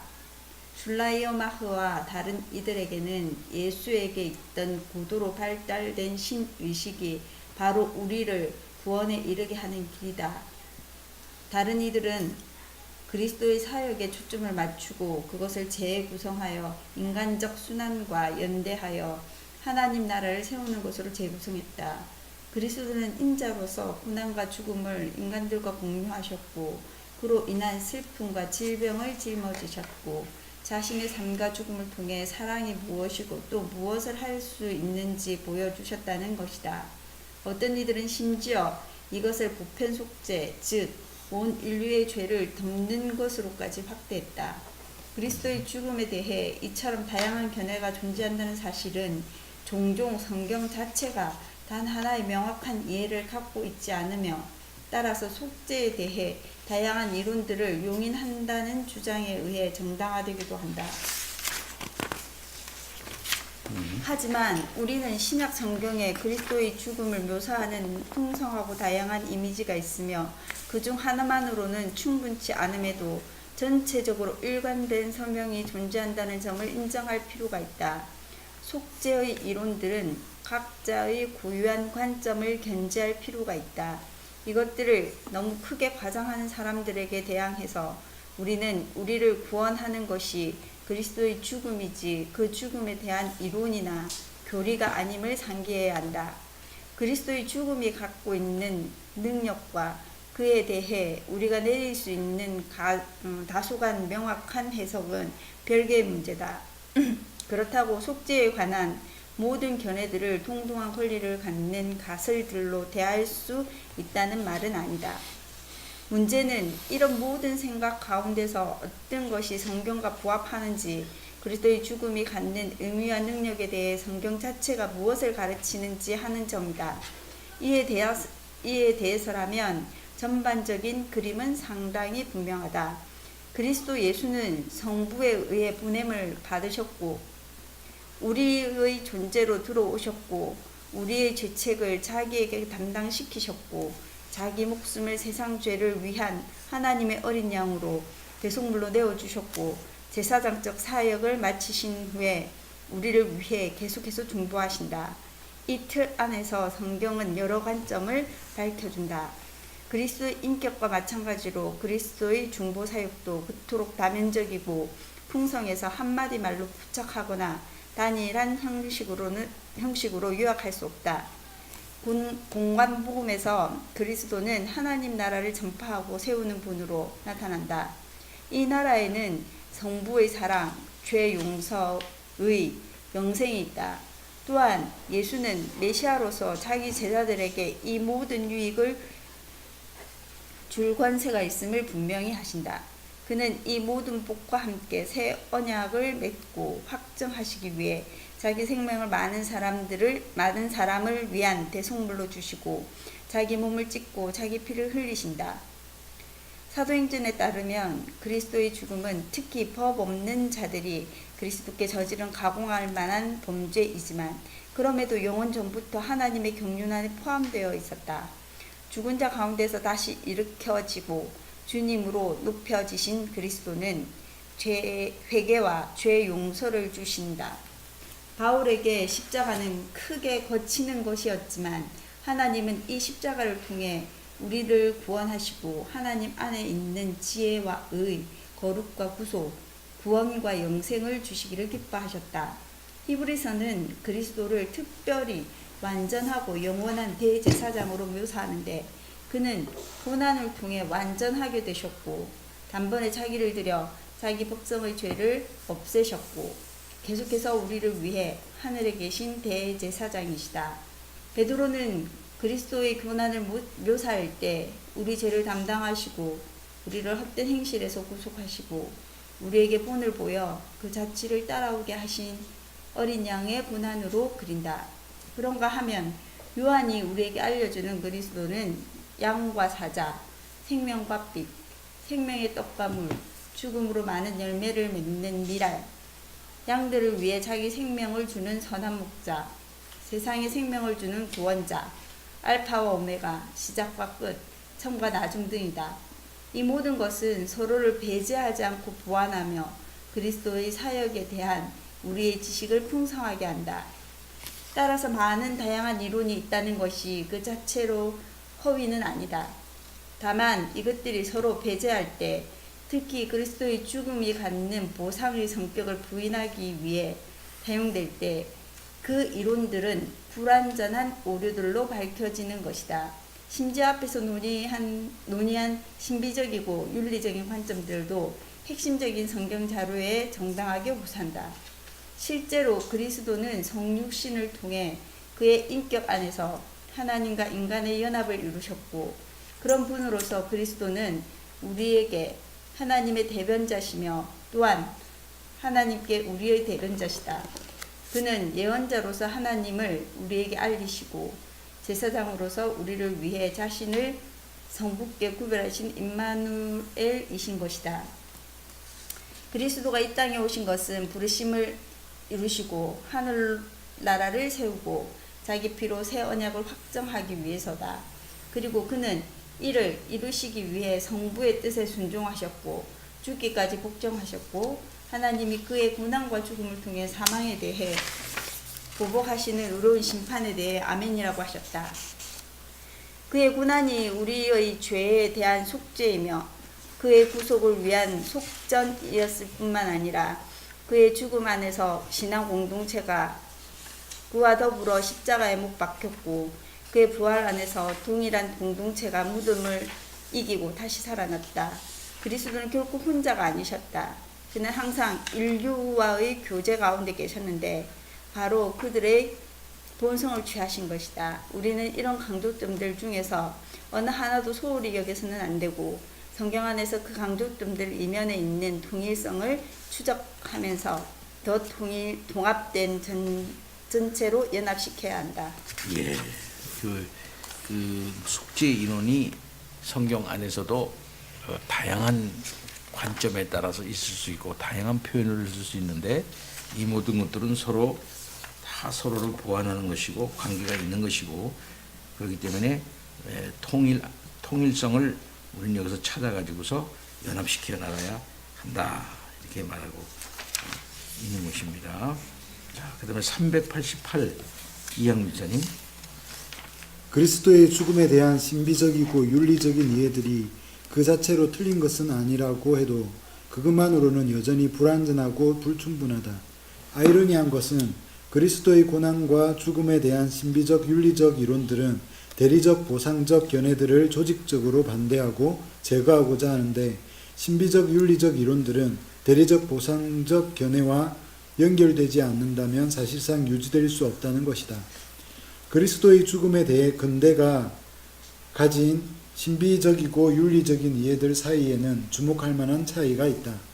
하지만 이것들은 공통적으로 객관적 대속을 주관적 화해로 변질시키고 그리스도의 고난에 대한 대속적 보상적 견해를 연대적 회복적 견해로 대체시킨다.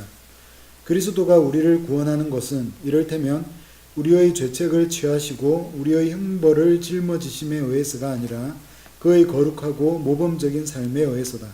그 삶이 세상에 영속적인 영향력을 끼쳤고 사람들이 죄를 떠나고 더 나은 사람들이 되도록 하나님의 사랑으로 감화를 받는 새로운 종교적 도덕적 상황이 만들어졌기 때문이다. 그리스도가 실제로 이런 유익들을 보장하신 것이 아니라 다만 그가 자신의 강력한 모범을 통해 발휘하시는 영적이고 도덕적인 영향에 의해 우리의 구원을 위한 잠재력 또는 가능성을 만들어내셨을 뿐이다. 이게 무슨 말씀인지 아시죠? 예수 그리스도의 그 삶과 그의 모든 그 고난, 바로 그것은 대속적인 것이다. 그리고 그건 보상적인 것이다. 결국은 그의 택한 백성을 대표하고 대신하는 것이다. 그렇기 때문에 우리의 죄책을 그가 취하셨고 우리의 형벌을 대신 짊어지시고 하나님 앞에 나가 그것을 해결하시는 방법은 우리의 대표로서 우리를 대신해서 하나님 아버지의 거룩한 심판을 받는 것이었어요. 그렇게 해가지고 충족시켰어, 하나님의 의를. 그렇죠. 그래서 우리들에게 우리들을 의롭게 할 수 있는 근거를 마련해 주신 것이다, 이 말씀입니다. 그러나 그와 반대로 신비적 이 윤리적이라고 하는 이 말은 뭐냐면은 이게 빠진 거예요. 그 빠지고 다만 우리의 대표고 우리를 대신해서 하나님, 우리 주님께서 나가서 고난받은 게 아니고 아주 훌륭한 이 모범을 보이신 것이다. 훌륭한 모범을 보이신 것이다. 그리고 우리는 그를 뒤를 따르는 자들이다. 뒤를 따르는 자. 그렇기 때문에 그가 너무나도 훌륭한 모범을 보였기 때문에 그 영향력은 대단하다. 예. 그래서 기독교가 대단한 거다. 예수가 훌륭한 분이기 때문에. 이거는 기독교에 뭘 부정하는 거예요? 공의, 심판, 예수 그리스도의 십자가의 필연성, 그지? 왜 그가 죽어야만 하는가? 법정주의. 그렇죠.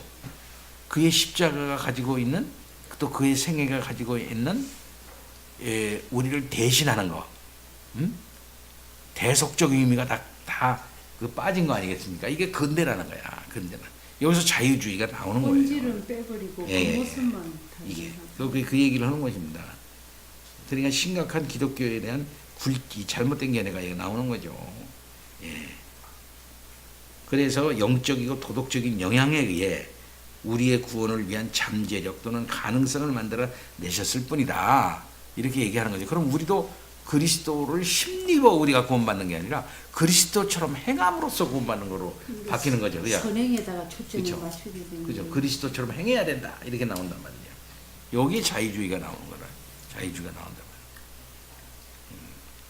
말이에요. 그리스도의 보혈은 강조가 되지 않고 그리스도가 행한 의의 행동, 착한 행동을 자꾸 따라야지 그걸 강조한다 이 말이지.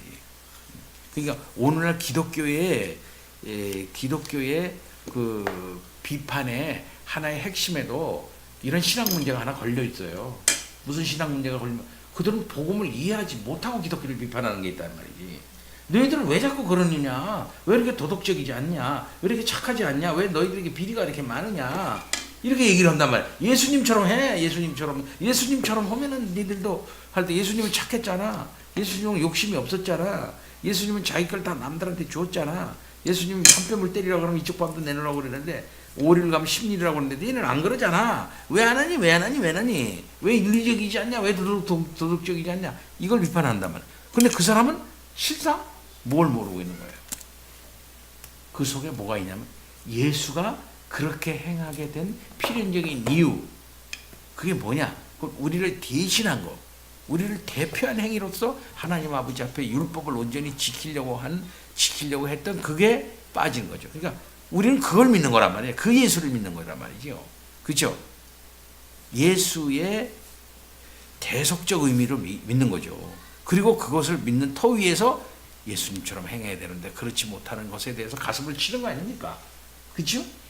그러니까 그 사람들의 비판의 근본에는 뭐가 걸려 있냐면 십자가에 대한 근본적인 오해가 걸려 있다 그 안에. 그렇죠? 기독교인도 그걸 잃어버렸고 근데 세상 기독교인도 사람들- 그런 비판에 어떻게 됩니까? 약하지. 그래 우리가 뭘 못하니까 그 비판을 받아 마땅해. 이렇게 그냥 넘어가 버려. 세상 그쵸? 사람들도 본질을 못 보고 그지. 그것만 봐고 거기에 우리 넘어가지 말아야 한다 이거지. 우리의 신앙은 그게 아니. 니들이 뭐 그런 비판은 2000년 내리 계속됐고 그런 비판은 창세 이래 계속됐다 이렇게 말할 수가 있어요. 그렇죠? 예수 믿는 너희가 왜 그래? 다윗이 너 예수 믿는다고 너 그럴 수 있어? 다윗 네가 이렇게 말하면 다윗 뭐라고 말하고? 근데 그래 나도 그래 어쩔 수 없어. 그런데 바르게 믿는다는 사람들도 그렇다고 해서 그것이 핑계가 돼서 네, 또 그것도 아니고 그것이 핑계가 돼서 그래 어쩔 수 없는 게 인간이야. 맞다. 그럼 뭐 그런데 죽이려면 죽여 이건 아니잖아요, 그죠? 응?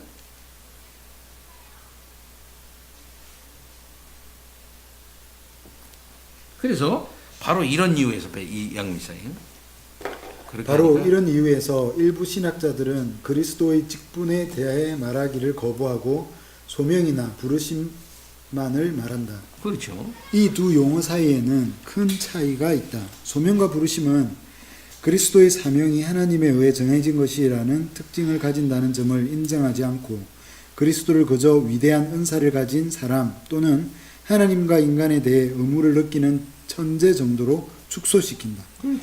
그렇게 되면 그는 하나님으로부터 온 특별한 계시와 고유한 사명을 갖고 있지 않은 것이다. 하지만 이런 견해는 그리스도의 죽음을 적절히 설명하지 못하고 주님이 자신의 직분에 대해 갖고 계셨던 의식과 관련된 성경의 제안에도 부합하지 않는다. 예수가 처음부터 자신의 사명에 대해 분명히 아셨으며 주는 그리스도시라는 베드로의 고백 이후에 비로소 알게 되신 것이 아니라는 점은 그가 요한에게 받으신 세례, 이사야의 예언을 자신에게 적용하신 것, 제자들이 신랑 되신 자신을 빼앗길 것이라는 사실에서 분명히 드러난다. 또한 그가 자신을 요나와 비교하시고 광야에서 높이 들린 노뱀에 비교하신 것에서도 마찬가지다. 오순절에 사도 베드로가 행한 설교에 따르면 예수는 하나님이 정하신 뜻과 미리 아신 대로 그를 죽이는 자들에게 내준 바 되었다. 예수의 죽음은 우발적인 것이 아니라 반드시 일어나야 했던 일이었다. 하나님이 죽음에서 건져주시도록 그리스도가 기도하셨다고 말하는 마태복음이나 히브리서도 이런 내용과 상치되는 것이 아니다. 그리스도의 고난과 죽음은 예외적인 성격을 갖는다. 예수는 하나님의 뜻을 온전히 알고 순종하셨지만 그럼에도 임박한 죽음에 대해 고뇌하신다. 그는 자신의 죽음을 기뻐하지 않으시고 괴로워하셨고 슬퍼하셨고 놀라셨고 죽을 정도로 두려워하셨고 심한 갈등을 겪으셨고 급기야 땀이 빗방울과 같이 되어 흘러내릴 정도였다. 왜 그랬을까요? 사람- 자기의 죽음은 필연적이었던 것이라는 것을 그가 아셨기 때문에 그렇죠. 아셨기 때문에 자기가 그것을 순종한다고 하는 것은 지극히 힘든 일이라는 것을 그가 아셨던 것이에요. 그렇죠? 그럼 만약 그런 필연적인 죽음이 아니었고 그런 것이 없고 내가 그렇게 해야지, 내가 그렇게 함으로써 모범을 보임으로써 그렇게 해야 되겠다 이렇게만 했다면 거기 슬픔이라는 게 없죠. 죽음은 내 던지는 거지. 계속 그의 유기의 울부짖음은 그가 하나님에 의해 객관적으로 철저하게 버림받았음을 말해준다. 중에 하나님에 의해 객관적으로 철저하게 버림받았음을 말해준다. 하나님의 심판정 앞에 나가서 하나님의 공의의 심판, 객관적 공의의 심판을 그 백성을 대신하여 대표로서 가서 심판받는다고 하는 사실을 확실하게 알았기 때문이다 이 말이에요. 계속 이 죽음은 현자, 금욕주의자, 순교자의 죽음이 아니었다. 소크라테스의 삶과 죽음이 현자의 것이었다면 예수의 삶과 죽음은 하나님의 것이었다. 그뿐 아니라 그리스도의 죽음이 죄를 위한 충족 또 하나님의 심판으로 이해된다고 해서 진노하시는 성부가 그가 벌하시는 사랑하는 성자 사이에 신성의 균열이 존재한다는 것을 뜻하지도 않는다. 그리스도의 죽음을 통해 신자들에게 죄사함, 의, 영생이 보장된다. 하나님의 은혜는 그리스도의 충족과 공로를 무효로 만들지 않고 오히려 그 공로의 궁극적 토대가 된다. 하나님의 사랑이 독생자를 세상에 보내셨으며 십자가에서 예수는 사랑하는 아들로 계셨다. 속죄에 대한 신비적이고 도덕적인 이론들은 비록 그것들이 성경적 진리의 요소들을 포함하고 있다고 해도 이 토대를 떠나서는 유지될 수 없다. 그렇기 때문에 근대 신학은 이거는 온전하지 않은 거다. 잘못된 거다는 거죠. 예수는 단순히 모범이었다. 너희들은 왜 예수 이런 모범을 따르지 않아? 이렇게. 그러나 그들은 결코 예수 그리스도의 이 대속적 의미의 충족적 죽음 이걸 갖다가 인정하지 않죠. 자, 조금 더 봅시다. 389번 이옥복 씨. 그리스도의 죽음과 우리의 구원 사이에 존재하는 연관성에 관한 모든 성경적 가르침은 그의 온전하고 완전한 순종이 대리 충족으로 여겨질 때 비로소 제대로 다루어지는 것이다. 바로 이것은 로마서 3장 26절에서 분명히 가르친다. 그리스도의 완전한 순종은 적극적인 측면과 소극적인 측면으로 나뉠 수 있다. 타락한 인류를 향한 하나님의 요구는 이중적이다. 하나는 사람이 율법을 완벽하게 지켜야 한다는 것이고 다른 하나는 율법을 어긴 자는 형벌로 바로 잡아야 한다는 것이다.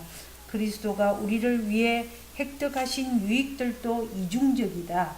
우리가 받을 형벌을 담당하신 것, 그리고 아담이 순종함으로 얻어야만 했던 의와 생명을 획득하신 것이다. 그리스도의 순종은 아담이 걸어야 했던 길의 시작이 아니라 끝으로 우리를 인도한다. 그리스도를 믿는 자들은 정죄받지 않고 영생을 얻는데 이 두 가지 유익은 분리할 수는 없지만 구분된다.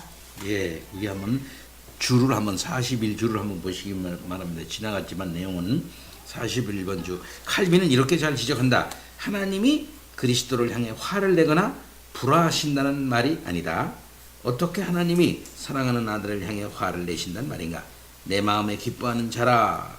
그리스도 자신이 하나님 앞에서 미움을 받는 대상이라고 한다면 어떻게 그런 분이 성부를 향해 다른 사람을 위해 중보하고 그것을 통해 성부의 진노가 누그러진다는 말인가? 그래서 우리는 이렇게 말한다. 그리스도는 하나님의 격렬한 진노의 무게를 다 담당하셨다. 참으로 그는 매맞고 고통당하셨으며 진노하시고 보응하시는 하나님의 모든 표징들을 다 경험하셨다. 자, 계속해서요. 그리스도의 적극적인 순종과 소극적인 순종은 병행한다. 둘 사이를 구분할 수는 있을지라도 그것들은 그리스도의 삶과 죽음에서 항상 동시에 일어난다. 항상 동시에 일어난다. 그의 행위는 고난이었으며 그의 고난은 행위였다. 그것은 그리스도가 이루신 단 하나의 사역이었지만 하나님이 보시기에 너무나도 풍부하고 귀중했다. 따라서 그것으로 하나님의 의가 온전히 만족되었고 모든 율법의 요구들이 다 채워졌고 영원한 구원이 모두 보장되었다. 그리스도의 충족은 대리충족, 보상 대신 속죄였다. 우리 주님의 중보적 고난은 창세기 22장에서 이삭을 대신하는 순양을 통해 예표되었고 예표 그걸로 보는 겁니다. 손을 얹음으로써 이삭을 대신하는 순양, 순양이 있었죠. 그것을 예표되었고 그래서 손을 얹음으로써 제물을 바치는 자의 죄를 희생 제물에게 옮기는 전가하는 거. 구약 성경의 제사에서 제의적으로 행해졌지만 동일시되는 거죠. 이에 대한 가장 강력한 성경적 묘사는 고난받는 종을 그린 이사야 53장이다. 신약 성경은 리트론과 같은 단어들로 이것을 분명히 드러내는데 이 단어는 비애인에서 파생되어 누군가를 감옥이나 올무에서 풀려나게 하는 수단을 의미한다. 결국 일반적으로 어떤 사람을 풀려나게 하는 속전 또는 금액인 것이다. 70인역을 보면 이것은 게울라나 푸두임 또는 고페르의 번역인데 마지막 단어는 다르게 번역되기도 한다. 리트론이라는 단어의 의미는 신약 성경에서 그리스도의 고난과 죽음을 팀에 즉 값비싼 대가를 뜻하는 단어로 표현하는 모든 곳에서 더 확연하게 드러나는데 이것에 의해 신자들은 되찾아지거나 몸값이 지불된 것이다. 여기에 담겨있는 생각은 인간이 본성적으로 죄의 속박 아래 노예로 있고 그리스도의 보혈이라는 값비싼 대가에 의해 그로부터 풀려난다는 것이다. 신약 성경의 가르침을 온전히 숙고하기 위해서 우리는 그리스도의 희생을 우리 자신에게 그리고 우리가 지은 죄에 연결하는 전치사들도 고려해야 한다. 히페르, 페리, 디아는 그 자체로는 대신애가 아니라 뭐뭐의 유익을 위해 뭐뭐를 위해서 뭐뭐 때문에를 의미한다. 하지만 이 전치사들이 그리스도의 희생과 우리의 죄 사이를 연결해 주기 때문에 대속의 개념은 여기서 생략되거나 배제될 수 없다.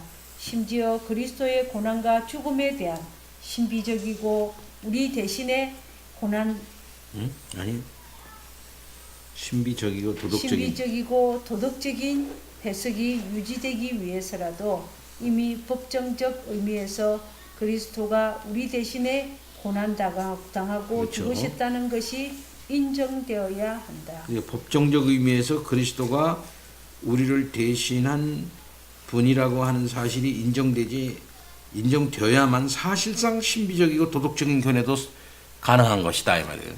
그래서 그리스도가 우리 대신에 고난당하고 죽으셨다는 것이 인정되어야 한다.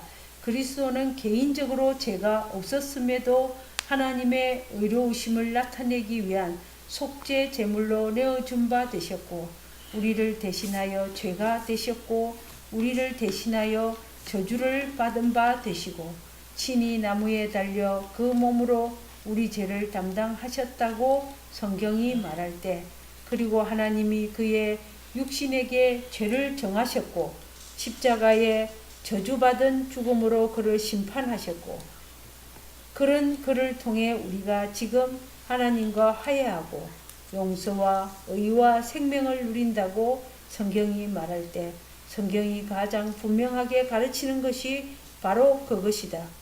우리가 이 모든 성경적 언급들 사이에 있는 상호 연관성을 이해하기 위해서는 그리스도가 자신을 우리 자리에 두셨고 우리 죄의 형벌을 짊어지셨고 하나님의 공의를 충족하셨고 그렇게 우리를 위해 구원을 이루셨다고 말하는 것 외에는 다른 방법이 없다. 예, 확실하죠? 이게 우리가 믿는 거라는 거죠. 대리대속교리, 이 대리대속교리에 대해 심각한 반대들이 일어났다. 소키누스주의다. 소키누스주의 이성주의자들이에요. 소키누스주의자들은 어떤 사람을 다른 사람의 죄 때문에 심판하는 것이 비도덕적이라 여겼다. 이게 말이 되나 이게. 그 사람이 책임지지 왜 다른 사람이 책임져. 이건 비도덕적이다. 이렇게 생각했다는 거예요. 또한 이들은 하나님이 죄가 없는 그리스도에게 진노하실 가능성을 부인했다. 아니 죄도 없는데 왜 그 진노해?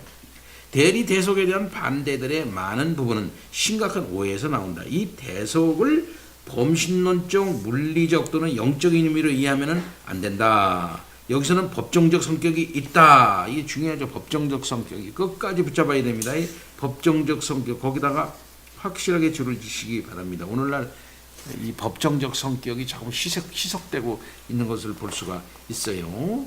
그리스도가 인간의 죄를 위해 값을 치르신 것을 순전히 양적인 의미에서 받아들이면 안 된다. 그리스도가 속죄되는 죄는 그리스도가 속죄하시는 죄는 무게나 크기를 측정할 수 있는 것이 아니다. 아퀴나스가 그리스도의 고난을 묘사하면서 이것이 충분할 뿐만 아니라 인류의 죄를 위해 넘치는 충족이라고 말한 것이 완전히 틀리지는 않더라도 말이다. 종교개혁자들은 모든 수량화와 결별하면서 단순히 그리스도의 죽음이 온 세상의 죄에 대한 속죄를 위해 전적으로 충분하다고만 말했다. 또한 종교개혁은 그리스도의 능동적 순종을 이 충족에 포함시켰고 이로써 믿음이 선행으로 증대되어야 할 필요가 있다고 주장하는 로만 캐토릭의 방식과 결별했다. 여기서 대리대속이라는 말은 하나님이 그리스도의 순종을 온 인류를 대신하는 것으로 받으셨음을 의미한다. 인류를 대표하는 머리인 아담 아래서 타락해서 하나님의 저주와 심판 아래 있는 세계는 둘째 아담인 그리스도의 죽음에 의해 하나님의 은혜로 회복되었는데 이는 그가 모든 의를 성취하시고 우리를 위해 그리고 우리 대신에 하나님의 징벌을 받으셨기 때문이다. 법정적 의미가 확실하게 강조되어야 한다 이 말이죠. 대리대속으로서 391번 우리 배집사님. 한 사람이 다른 사람을 위해 고난당하고 죽을 수 없다고 하는 도덕적 반대는 실제 삶에서 사랑으로 말미암은 연민 그리고 함께 고난당하는 일들이 존재한다는 사실에 의해 반박된다. 대속의 개념은 이처럼 인간 본성에 깊이 기초해 있는데 이는 도덕적으로도 마찬가지다. 이것은 제사장 제도와 희생 제사들에서 체현되었고 시와 신화에서 다양하게 표현되었다. 비극 문학에서 영웅들이 죽음으로 속죄와 구원을 가져오는 것은 위대한 진리를 보여준다. 모든 인간적 위대함은 죄책의 심연을 지나가고 충족은 어떤 이유로 정교에서 벗어나왔던 고결하고 위대한 존재가 죽음으로 소멸될 때에 일어난다. 오레스테스, 오이디푸스, 안티고네, 로미오와 줄리엣, 막스와 테클라, 이피게니아 같은 인물들의 죽음은 그들과 우리를 그리고 그들의 세대와 우리를 화해시킨다. 순수한 인간성이 모든 인간적 연약함을 속죄한다. 실제 역사에도 많은 예가 있다. 우리는 다른 이들의 고난 그리고 심지어 죽음 때문에 살기도 하고 유익을 얻기도 한다. 죽은 사람에 대해서는 좋은 말만 하라는 속담에서 우리 모두는 고난과 죽음이 가지는 속죄하는 능력을 존중하는 것이다. 특히 사랑과 연민으로 인한 고난에서 대신 속죄의 능력이 드러난다. 가장 사랑하는 사람이 가장 아파한다. 그러나 모든 인간적 유비는 그리스도가 순종과 죽음으로 우리를 사랑하신 그 큰 사랑 앞에서 의미를 잃는다. 그리스도는 하나님의 심판 아래 처한 모든 인간이 져야 할 상상할 수 없이 무거운 죄와 죄책의 짐을 자신에게 담당시키셨다. 그러나 만약 우리가 그리스도의 희생을 단지 인간 역사상 가장 위대한 연민의 표현으로만 본다면 우리는 그것을 제대로 평가하지 못한 것이다. 우리의 거룩하고 긍휼이 많은 대제사장으로서 그리스도가 가지셨던 연민은 당연히 그 자신에게 깊고 고통스러운 고난을 야기했지만 그리스도는 자신의 고난을 하나님이 우리 죄 때문에 자신에게 가하시는 심판으로 여기셨고 성경은 그리스도가 우리를 위해 죄가 되셨고 저주를 받으셨다고 증언한다.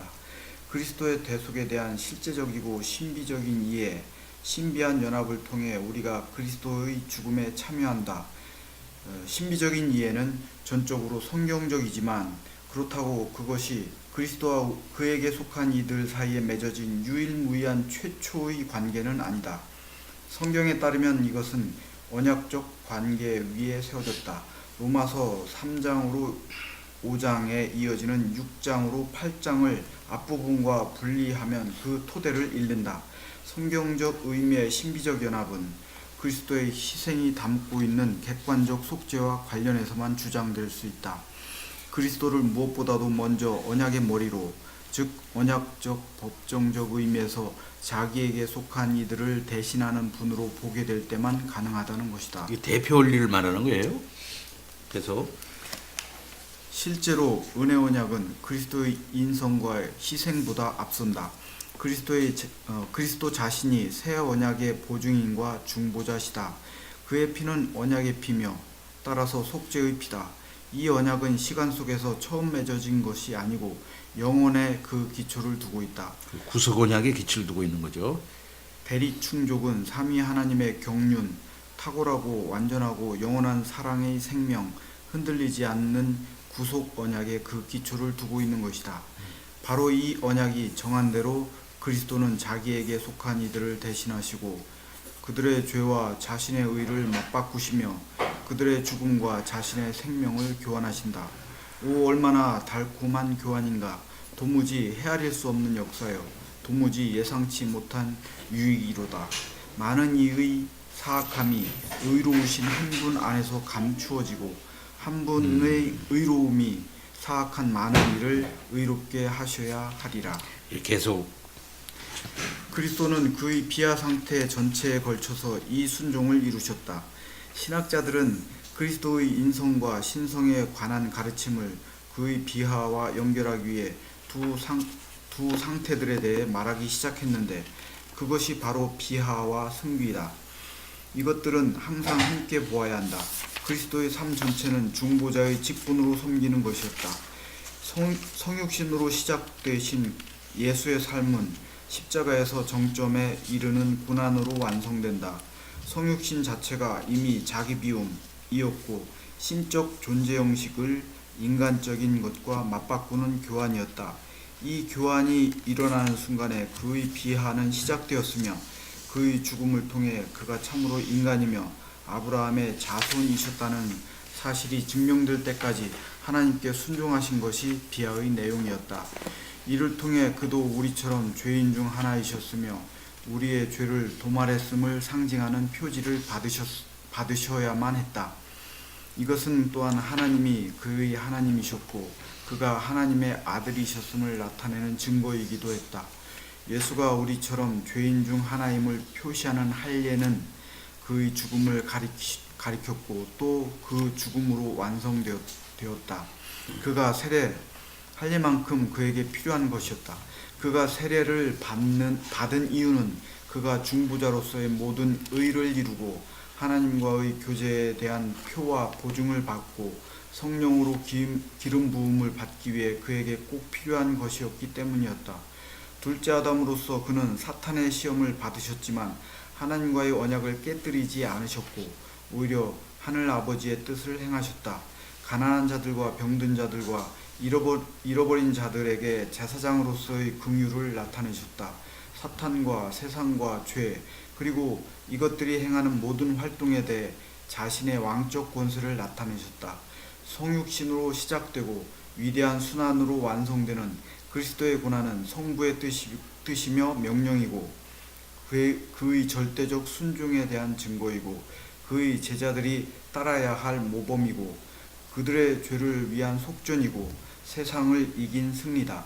그는 빌라도의 재판에 넘겨진 후에 온 세상 앞에서 무죄로 선언되셨지만 자신이 하나님의 아들과 이스라엘의 메시아라고 고백하심으로써 정죄를 당하셨다. 이처럼 다른 사람을 위한 죽음으로써 그의 죽음이 가지는 성격이 의문의 여지 없이 분명하게 모든 사람의 눈앞에서 드러났다.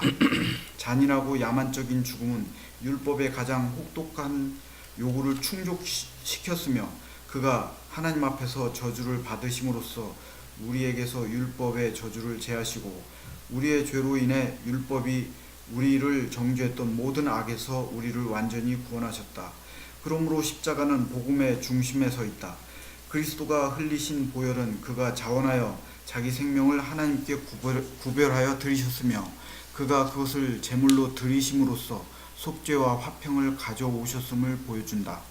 그가 장사된 것은 그가 실제로 죽으셨음을 증명하고 그가 죄에 대한 심판을 짊어지시는 죽음의 상태에서 사흘을 보내셨음을 상기시킨다. 예, 이거 우리가 믿는 바죠. 그대로 잘 설명하고 있습니다. 그 다음에 393 엄집사님.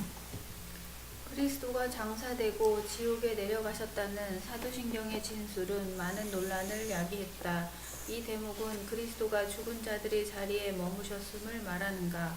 오히려 이 생각은 기독교의 초기에 구약 성경의 성도들을 포함하는 이미 죽은 이들에 대해 염려하는 신자들을 위한 위로로 나타났다. 여기서 주의를 기울여야 할 유일한 성경 구절은 베드로전서 3장 18절에서 22절인데 이 구절에 대해 해석은 어렵고 다양하다. 아우구스티누스 및 이후의 개혁파 전통은 이 구절이 성육신 이전의 그리스도가 성령 안에서 노아를 통해 말씀하셨음을 가리킨다고 생각했다.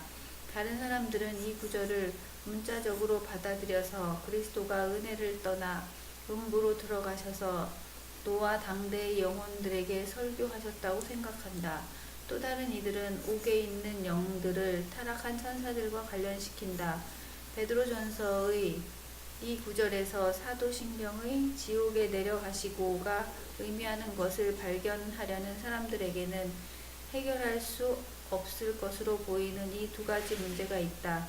첫째, 여기서 베드로가 말하는 것은 그리스도가 그의 죽음과 부활 사이에 하신 무엇이 아니라 분명히 그의 성육신 이전 또는 그의 몸이 다시 살아난 후에 하신 일에 대한 것이다. 둘째, 음부라는 단어의 의미가 점차 달라졌다. 그리스도가 음부로 내려가셨다는 진술이 사용될 수 있었던 것은 이 단어가 여전히 일반적인 사후 세계를 가리켰고 아직 지옥이라는 의미를 얻기 이전이었기 때문이다.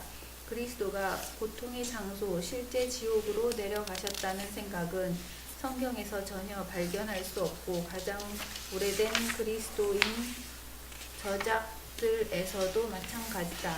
이 견해를 뒷받침하기 위해 제시된 성경 구절들이 별로 설득력이 없기 때문에 종교개혁 신학자들은 심지어 그들이 함께 로마 카톨릭에 대응하는 와중에도 서로 간의 의견을 달리했다. 사도신경의 이 조항과 관련된 사항을 감추려 보면 다음과 같다. 1. 지옥에 내려가시고 라는 구절은 설사 그것이 사도행정 2장 27절, 로마서 10장 7절, 에베소서 4장 9절 같은 본문에서 유래한 것이라 할지라도 역사적으로는 이 본문들에 담긴 것과 전혀 다른 의미를 획득했다. 2. 이 조항에 대한 그리스 정교회와 로마 카톨릭의 설명, 즉 그리스도가 음부에 가신 것은 선조들의 림보에 있는 구약 성경의 경건한 자들을 천국으로 이끌기 위함이었다는 식의 설명은 성경에서 전혀 지지받을 수 없다. 심지어 요한복음 8장 56절, 히브리서 10장 20절, 11장 40절, 12장 22절에서도 마찬가지이다. 3. 루터파의 견해는 그리스도가 자신의 승리와 능력을 사탄에게 알리기 위해 음부로 내려가셨다고 하는데 나중에 우리가 보게 되겠지만 비록 이 설명이 성경에 나오는 분명한 선언의 근거에 있더라도 지옥에 내려가시고에 대한 바른 설명이라고는 할 수 없다. 왜냐하면 이 단어들은 성경적으로 역사적으로도 그런 설명을 허용하지 않고 확실히 승귀 상태에 이르는 단계가 아니라 다만 비하의 상태에 이르는 단계만 설명할 수 있기 때문이다.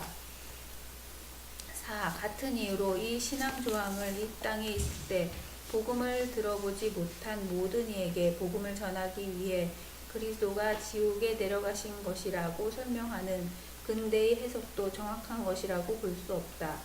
5. 베드로전서 3장 19절에서 22절은 기껏해야 나중에 이것이 정확한 이해가 아님을 보겠지만 그리스도가 부활 후에 노아의 동시대 사람들에게 복음을 선포하셨다는 것을 말할 뿐이며 이 선포를 잃어버린 모든 이에게 또는 그들 중 많은 이에게 확장할 근거는 전혀 없다. 6. 옥에 있는 영들을 타락한 천사들과 관련시키는 주에는 이 이어지는 설명과 20절에 나오는 8 영들과의 대조에 의해 반박된다. 7. 지옥 강화에 관한 조항이 가장 조화롭게 해석되기 위해서는 성경의 관련 구절, 단어들의 개연성 있는 기원과 의미, 다른 조항들 속에서 차지하는 위치 등이 고려되어야 한다. 그렇게 볼 때 이 조항은 그리스도가 처하셨던 죽음의 상태를 가리키는데 이것은 그가 죄의 형벌을 끝까지 당하시고 그것에서 우리를 구하기 위해 죽으심과 다시 살아나심 사이에 존재하셨던 상태다. 그리스도가 지옥으로 내려가신 것은 이로써 우리가 거기에 다시 가지 않도록 하려 함이다. 이 해석은 모든 개혁파 신학자가 일관되게 인정했듯이 이 조항에 대한 칼뱅과 하이델베르크 요리문답의 설명에 표현된 생각과 반대되거나 모순되지 않고 오히려 그것을 보충하고 확장한다. 진실로 그리스도가 말할 수 없는 괴로움, 슬픔, 공포, 지옥 같은 공포를 십자가 위에서 짊어지신 것은 이를 통해 그가 우리를 그것들에서 구하려 하셨기 때문이다.